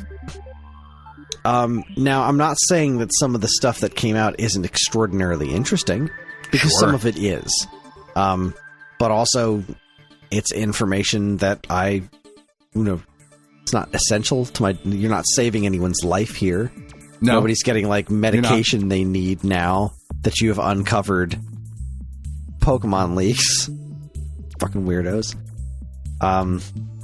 It is something when it got brought up, it was something that I was like, man, maybe this is something we should talk about. And then there was some conversation on the Discord about whether or not we should talk about it. But then once it came up with the stolen, I kind of felt the same way like you and the same way we kind of treated those Sony leaks, the quote-unquote leaks. We didn't talk about it because it wasn't leaked. It wasn't like, oops, we fucked up. It's stolen information. And there was also a little bit of a conversation on the Discord about not being so negative during week-old news. Mm-hmm. And I feel like we would have just gone negative there. So I'm not going to continue to talk about this. It's a newsworthy thing that happened. There are a few tidbits that did come out that I think are interesting to discuss. So we will, but those aren't negative pieces. This is the negative piece right here. Stop doing this shit. Yeah, stop stealing shit from people. Stop stealing shit. Like, I understand the internet. Or they're going to fucking lock it up and make you wait 40 minutes for your fucking Pepsi. Exactly. And we don't need that. We really don't. It's like the people like trying to hack and leak all the trailers before a Nintendo Direct or an E3 presentation. Like, fuck you. If these people worked so hard to make the reveal of their products, like, this is the thing that they've been working on, and this is how they want to reveal it to the public. And you're like, nah, fuck you. Like, now a leak is like remember when Simon Belmont got announced for for Smash Brothers because Nintendo like updated the fucking Smash Brothers website with all of his information. They're like, oh shit, whoops, that is a leak. Somebody made a mistake. That's a leak. That information leaked, and that is kind of funny. It's a little bit of a bummer that it still had a pretty great presentation, right? Sure, the trailer was still great, but that's a bummer when people's work gets ruined like that. But that's somebody made a mistake. This is fucking theft. You're a fucking criminal. Stop it. Yeah. Yeah. Shuffling on to the next thing, Nintendo Life reports from said leak, Switch 2's codename believed to be in latest Pokemon data leak. What was it? Apparently it is being internally referred to as Ounce. Okay. I find clearly internal code names to be just the weirdest fucking things. Right? They're so super strange. weird. And sometimes they mean something, sometimes they don't, right? Like Project Cafe or Project Dolphin. It's all interesting stuff. So what does it mean, right? Project Cafe, I think, was Wii U. And that the whole concept of Wii U was that social Miiverse and Wara Wara Plaza, like that was the whole revolution was for Wii. The Project Reality for Nintendo 64, like they usually mean something. Project Dolphin, whatever. Project Dolphins use the flipper chip, hooray. Usually they mean something, like it has something to do with its general persona. So Ounce. How interesting. What does that mean? What does that mean? Ounce. Does it mean it's small? Does it mean to the ounce? Does it mean that it only weighs an ounce? That the games come in ounces? Does it mean you're going to get really fucking high? Is it all about weed? Oh, is that what it is? It's the Nintendo Weed? W-I-I-D? Oh, no. Oh, no. It's legal, Chris. It's legal in New Jersey, anyway. We can smoke an ounce to this. Oh, Cheese up, hose down while you motherfuckers bounce to this. Another codename of Muji was also uncovered in software development kits in 2024. Okay. Nintendo hasn't revealed the official name of Switch successor just yet, but it's promised the new hardware will be announced this fiscal year, blah, blah, blah, blah, blah, blah. Yeah. So, I don't know. I think that's very interesting. What does it mean? What does it mean? And why are they hiding it? Like, they don't always hide their code names. Like, it kind of seems like it's going to be the fucking Switch 2. That's what it's going to be called. It better be. Don't fucking confuse the customers again at the holidays. Switch Switch 360. Yeah. The Switch U. 720. Like, don't fucking do it. Don't do it. Switchy.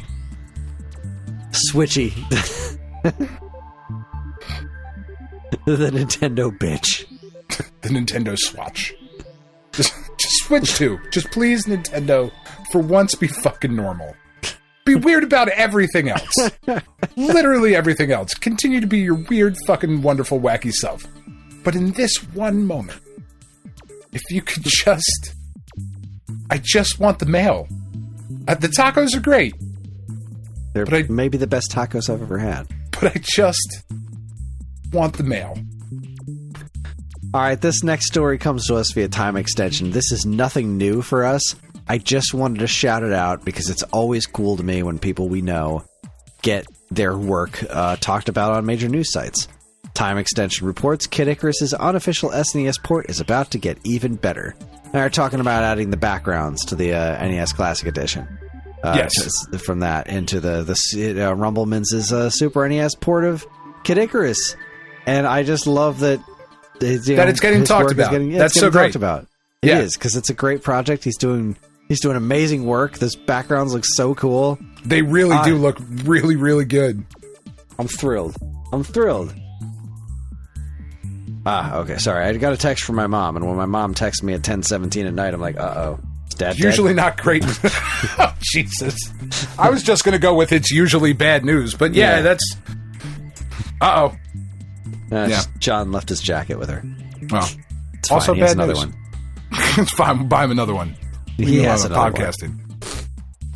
One. Anyway, moving right along. Pure Xbox reports Rare boss to become new head of Xbox Game Studios. I assume they don't mean he is an uncommon boss, but he is the boss of Rare. Rare boss Craig Duncan is set to become the new leader over Xbox Game Studios, with current XGS head Alan Hartman set to retire, per GamesIndustry.biz. I don't know how to feel about this, because Rare is such a bad fit for Microsoft to begin with. They haven't exactly shipped a ton of games over the last decade. Well, and what they have shipped has not been great, objectively, right? Like, it hasn't been great. It hasn't all been shit. Sea of Thieves has been a success for them. Yeah. But that's it. The end. Like, I mean, Battletoads people like, right? Not liked really. enough. There was that I liked it enough, but that really did not go anywhere. And I really think that had a lot to do with the platform it was on. I think that game would have performed much better really as well a Switch on game. Switch, yeah. I mean, people probably like Killer would have Instinct performed decently enough. well on. Yeah, Killer Instinct was great, but they didn't make Killer Instinct. Oh well, yeah, that's fair. Okay, yeah, like that. Yeah, that was. It seems a weird fit. I hope it works out great. I really, KI really was do. 2013. Like that was more than 10 years ago. Was it? See, Rare Replay was 2015. 2018 was Sea of Thieves. 2020 was Battletoads, and then they announced Everwild. That's it. That's it. So the head of this team is now the head of Xbox Game Studios. That seems like a strange fit to me. Now, granted, I'm not a multi-million-dollar CEO, right? I don't run a multi-billion-dollar corporation. Exactly. What the fuck do I know? This guy could be great. You know, his picture on in this article is not the most flattering in the world. He's making kind of a weird face. I don't know why they picked that one, but whatever. Why are you doing that with your face? It's just what my face looks like. There is somebody at Xbox whose name is Matt Booty, and that will never not make me smile. So booty, booty, booty, booty, booty everywhere. You know how I feel about booty, Chris. I do. Your anaconda don't want none. None. Unless it's got buns on. That's right. It's still 6'2", as I'm sure you know. I'm aware. Just updating our listeners who are listening to this a week later. By the way, sure they want to know. I've been so good, Chris, about not mentioning the fact that I have the Yankee game streaming in the background silently. I could. You're I've just. had I know, but I'm better games than streaming. you. That's. I've had games streaming while doing this podcast plenty of times. I know. It's usually porn, but right now it's fucking baseball, which is also kind of porn. It's all sticks and balls. I'm just Push Square reports. Never mind. Episode title. There you go. It's It's all sticks and balls. ... It's a DRPG. That was also pretty fucking funny. You're on fire tonight, Kris. I am struggling, but you are certainly picking up the fucking slack. Push Square reports Dino Crisis fans hoodwinked as Capcom Bamboozled. Capcom's PS1 classic requires premium and lacks trophies. Come on! What do you have against Dino Crisis fans? I don't get it. Of all games, it's not that good, right? No, it's really not. It's okay. It's a cool game about shooting dinosaurs. It is a solid game. It's a classic for a reason. People like it for a reason. It's not like the all-time masterpiece. Why are you being such dicks about this game, Capcom? You really are being dicks about it. Dino Crisis, of all things. Like, there's a bunch of people that just want their fucking Dino Crisis. They're like, fine, we'll put it on there. But only if you have premium, and we're not adding any trophies. You fucks.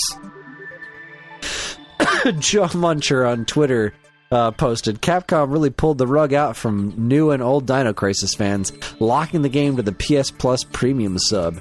So much hype for today that has been absolutely deflated across the board. This barely counts as easy accessibility when I recommend the game to others. And then he posted a picture of an anime girl with the subtitles, "This shit is so ass."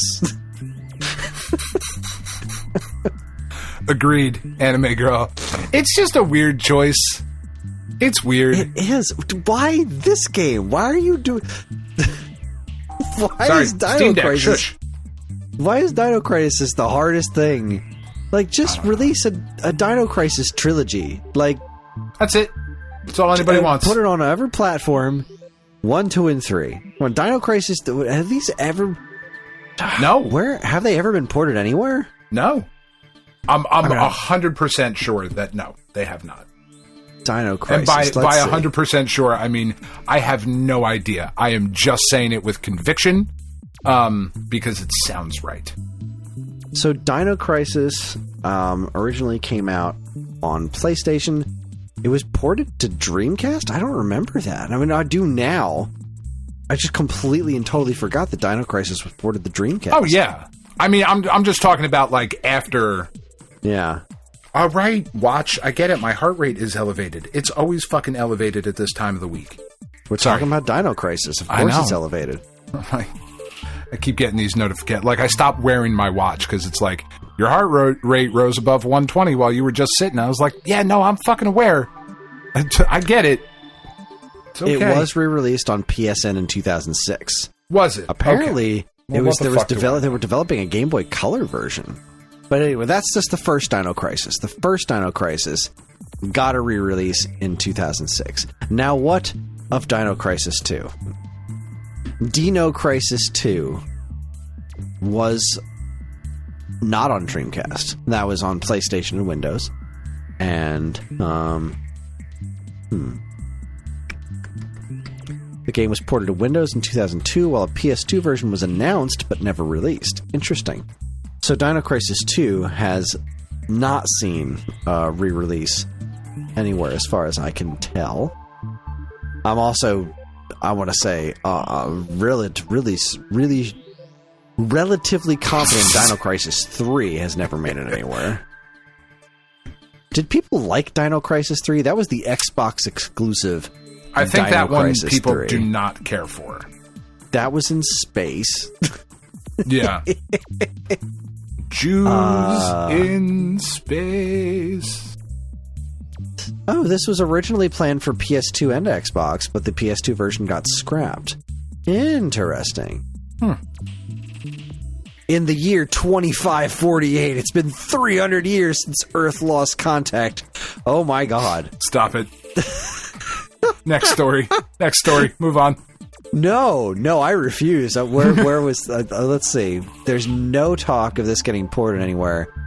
Game trailers included the game in the top 10 worst sequels feature, stating, "It's a good sign you have an abysmal sequel when its developer respectfully declines to follow it up." It got pretty mediocre. It's a 51 out of 100 on Metacritic, so we're talking some stunning mediocrity. But you know what? I say fuck it. You make the trilogy. Don't leave it hanging. Release. I mean, all three if you're gonna do it. Right. So let's see. This takes place in 25. I'm fascinated by this. I always knew it was in space. I didn't realize it was that far into the future. So when does Dino Crisis 2 take place? Dino Crisis 2 plot on May 10th, 2010. Okay, that's quite the time jump. Quite the time jump. Holy crap! Why did they do that? Yes. 2548? Like, what are we doing here? Yeah, that's weird. Capcom. Weird choice. Still included in the trilogy. I say do it. Let people play Dino Crisis. That's all they want. It's what the people want, Dan. It's weird. It's what the people want to see. All right, there it is. Oh, next one. Here's another one from the leak that I found utterly fascinating.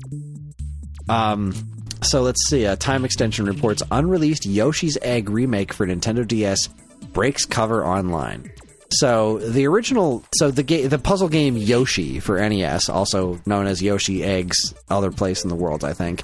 Let's see. North America was just Yoshi. Europe was known as Mario and Yoshi. Either way, that game was by Game Freak, and you can tell by its music, which is very similar to Pokemon, like original recipe Game Boy Pokemon music. But anyway, it's a pretty solid puzzle game, but selling it as its own thing would be just weirdly impossible. Like that's right. It's just not. There's not enough content there to make it. It's not a full game. It's a neat little. It was a neat NES game back when you could sell like Dr. Mario as a full-priced release. Yeah. But this ain't it anymore. So apparently they were developing a remake of it for the Nintendo DS. And it looks really weird. Like, it looks super cool. It's got like new monster designs and some fun animations. The music ain't great. But there's like 23 minutes of gameplay of it online from this leak. That apparently at one point they were gonna try and do this thing. And honestly, it makes sense why this didn't actually come out. Although maybe as like a download title, this still would have been cool. Yeah. It's so weird. This is such a cool thing. I love it when this kind of stuff gets found. I don't like how this got found, but I like it when we find out like unreleased games get discovered. I always find that rather fascinating. And this game, of all games, like, this is such a weird puzzle game. It is. Have you ever played odd. Yoshi before? No. So, like, it's a falling block puzzle game. Two things fall at a time. And they're all monsters, except they're either monsters or they're parts of a Yoshi egg. And you play as Mario underneath these 4 platforms, and you can flip them around. So, just change positions one to the other.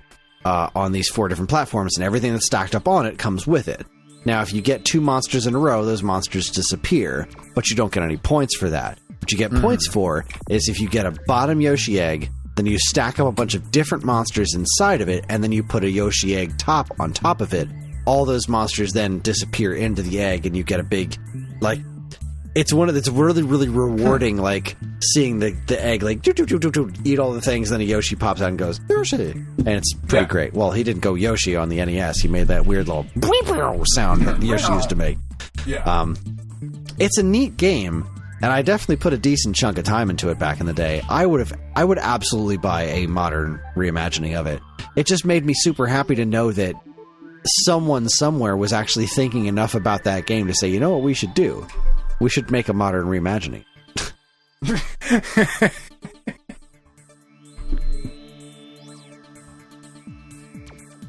Sorry, excuse me. No, so yeah, that's fucking wonderful. And I hate that it was stolen, but also I just love that that's neat. Yeah. But moving on to some bad news, we'll just mention this real quick because it is in the news. Nintendo Life reports League of Legends developer Riot Games confirms another wave of layoffs, axing another 530 jobs across the company because this game industry is broken. Yeah, we kind of stopped doing that for a little bit, and it was like, all right, maybe we're gonna get through the rest of the year without fucking doing it. And nope, it's a bummer, man. It's a bummer. We laid off everyone we could. Oh, never mind, we found some more. Yeah, it sucks, man. Hopefully, all those people, 530.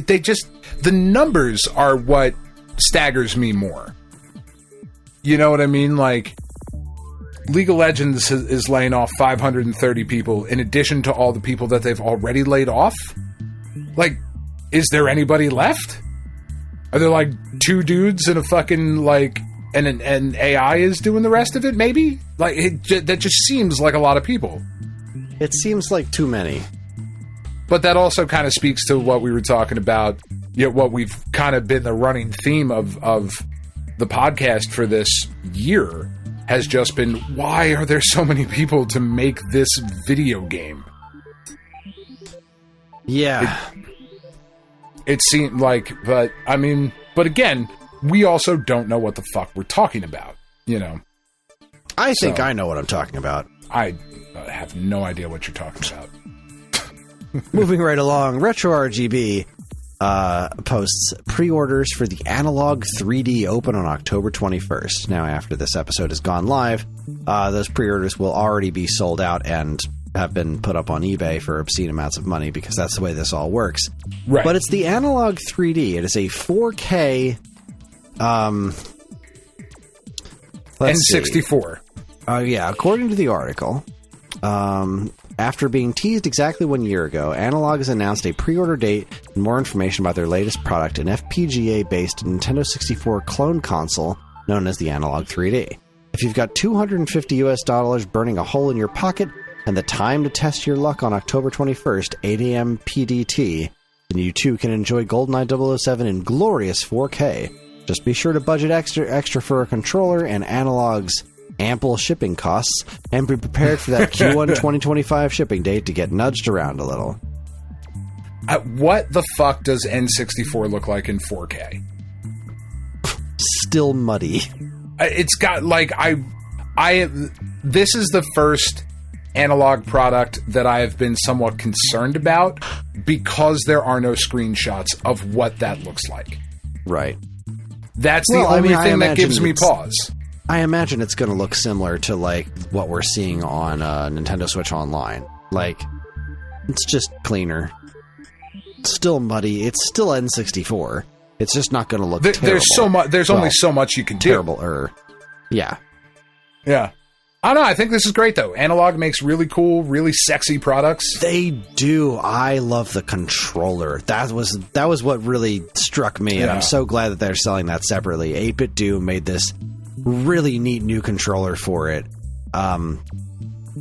It's definitely the nicest looking N64 controller I've ever seen. As much as I like the Retro Fighters one, I think this is a much sleeker design.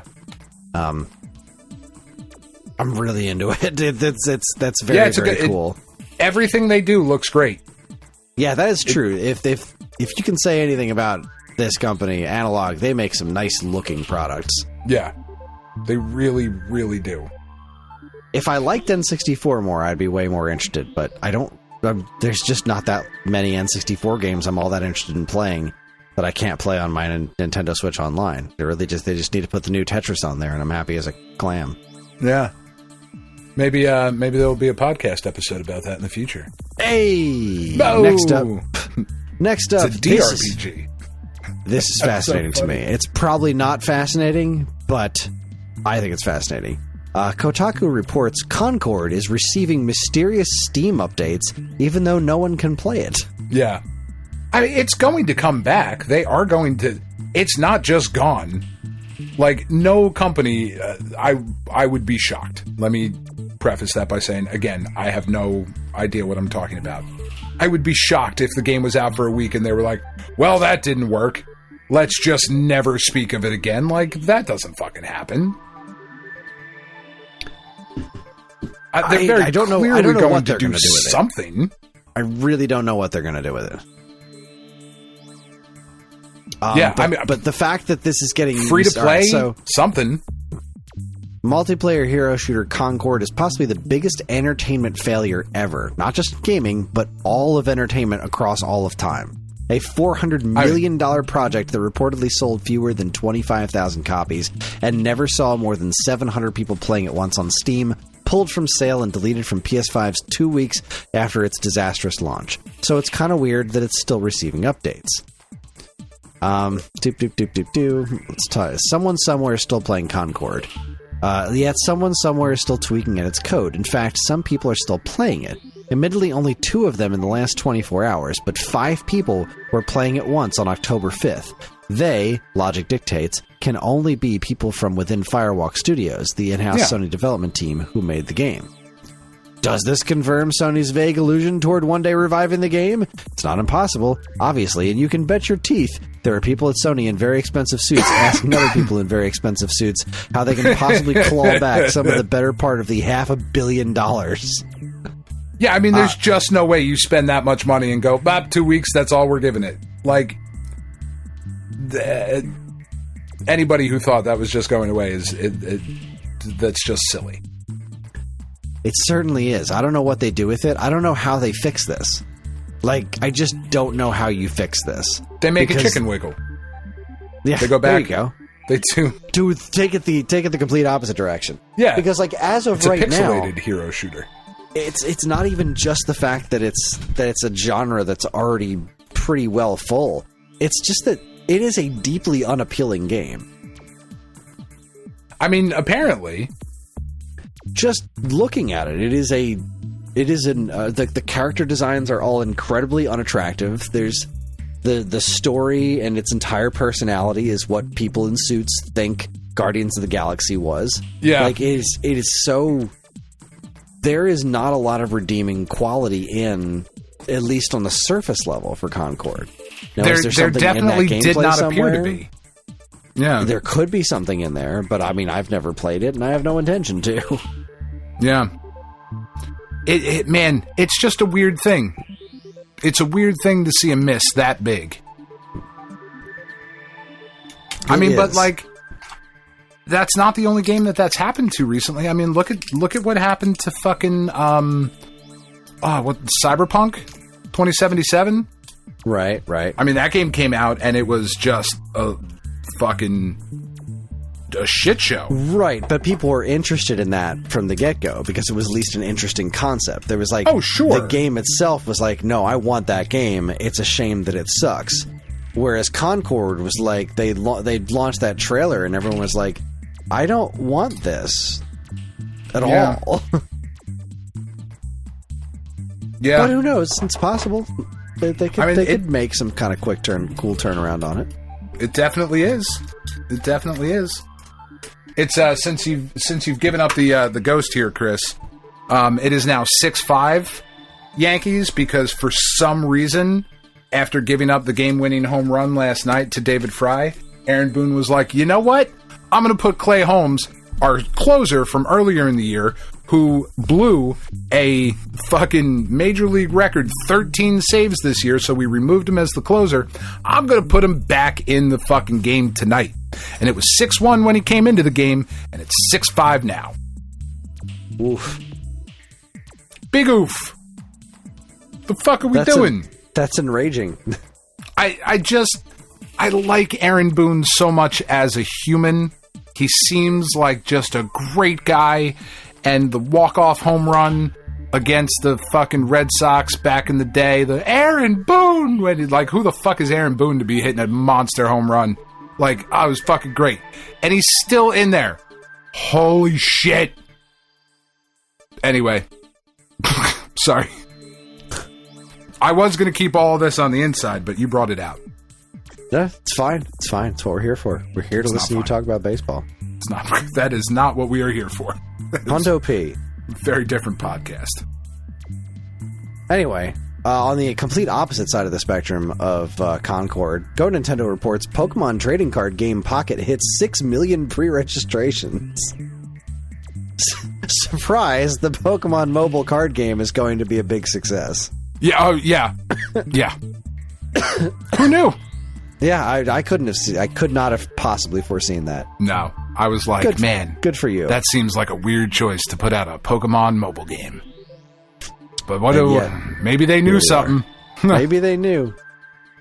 Maybe they're smarter than me.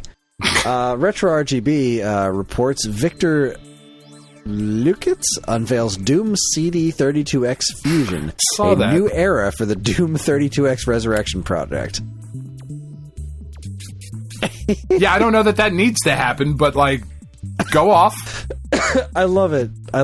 They're making a CD32X. Like, the combination of Sega CD and 32X that was required to play, 5 games. They're making a Doom for that is really impressive looking and incorporates, aspects of Final Doom. Like, it's super impressive, but it also still looks like Doom running on a 32X. So it still doesn't look as good as, the modern versions of Doom that you can get on your PlayStation or Xbox or Switch or whatever. But just from a sheer insanity standpoint, I love this story. I absolutely love that this is a thing that somebody's putting the time into making, and it's pretty nuts. I'm here for it. It's pretty nuts. Yeah. Well, Dan, that leaves us with our last story, and clearly the most important and controversial of them all. Okay. What's the name of this site? There it is. Makeship is selling a Dadish plush. Yeah. What did you think I was going to talk about? What could be more important than this? I didn't know. This is the earth-shattering news. It's $30 US dues. That's what Makeship costs. It is. It's so small. Mm-hmm. Yeah, I know. There's 4 or 5 of them up in each of my kids' rooms right now. They've only sold 18 of them. Which is just I guess if this doesn't reach its goal, they don't get made. Exactly. Is that how this works? Yep. It's only 9% funded. And honestly, it's a hard sell. And I think it's because of the face. I mean, so if it's 9% funded at 18, you would assume they need to sell 100 to get 100%? Sounds about right. Or no. 200. If they sell... Yeah, 200. Sorry.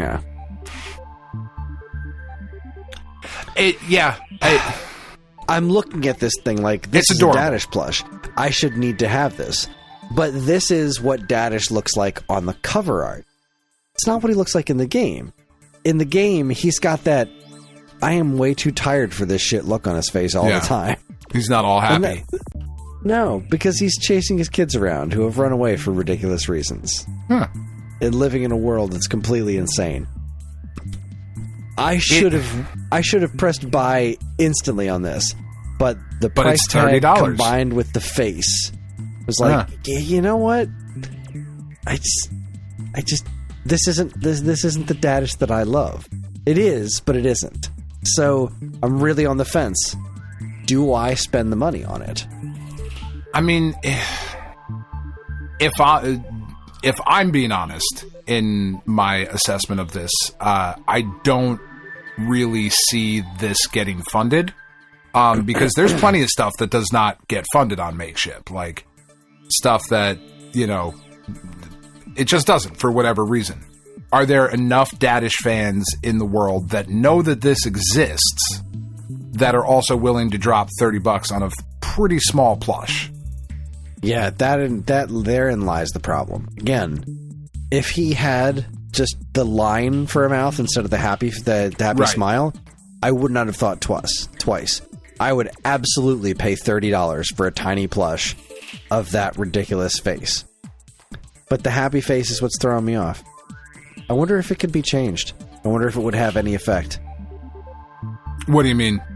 Like if they changed the... I wonder if there are more people who are like me. If he had the blank, dead-eyed stare instead of the happy face. if more people would be like, oh yeah, I need to have that. I don't know. It's interesting because, like, if you're on the Makeshift website and you look at their other projects that are currently, like, in the pre-sale phase, like the same phase that Dadish is in right now, they have a boyfriend and girlfriend plush from Friday Night Funkin'. And those are funded at, like, 2,000%. Oh my god, they do? Or something like that. Oh my god, I just clicked the search bar and there he is. Yeah. Holy shit. And how much is this one? Is this also $30? Yeah. No, it's for both of them. It's $60. $30. Oh my god. Oh my god. But if you look at the funding or the percentage on that, it's like over 1,000%, right? I'm not making that up. 3,120%. Yeah. Again, so it's like $30, but like John is and how many sold is that? 6,240. John is obsessed with this game. I might need to get this for him for Christmas. He doesn't know this exists. But look at when it's going to ship. January 2025. Good point. Okay. Yeah, so you'd have to like give him a picture of the plush. Like, and we've done that for the kids before too. They were like, "We want this." I forget what we got a year or two ago. I think it was before there was official fucking Pizza Tower merch. Maybe I don't remember. But that's kind of like the double-edged sword, right? Is that we all scream about wanting more indie games and more AA games and these sorts of things, but when these projects that we come to love get merch, it's expensive because they're smaller studios, you know? Right. I can walk into any store right now and buy a Pokemon plush for $10. You know? Tons of different characters, whatever. They're just lousy with them because they're massively successful, big company, you know, things. But here we're talking about this. More of them. You know, this is something we're only going to make 200 of these ever. Yeah. Like, and that's it. Small like, production runs cost more money. Yeah. So, you know. Yeah. Again, if the face was different, I would not hesitate. I would absolutely spend the money. But the face isn't different. It's not what I think of when I think of Dadish. It just kind of makes me sad because, like, I know there's people like me who have wanted a Dadish merchandise. A little Dadish, yeah. Yeah. But, like, I'm just looking at him like, that you look at it and you're like, that's $10. Like, I would pay $10 for that. I'd pay 20 for it. Yeah, even 20. 30 is, I know, it's a lot. It's a Makeshift has gotten my money. They've got my money. So what is this? So it looks like they're listed in order of, like, popularity. Boyfriend is the second one. The first one is Z13 Sebastian Solace. I don't know what the fuck that is. It's probably some web series shit. 13,000% funded. Introducing the Sebastian Solace plushie, everyone's favorite little failed science experiment. What is this from? Not officially endorsed by the real Sebastian? Amazing pressure content. What is pressure? There are so many corners of the internet that I am just not familiar with. There's geez, it's a Roblox game. Oh yeah, nope, there's a lot of that on there. Nope, yeah. Burn it to the ground. Oh goodness.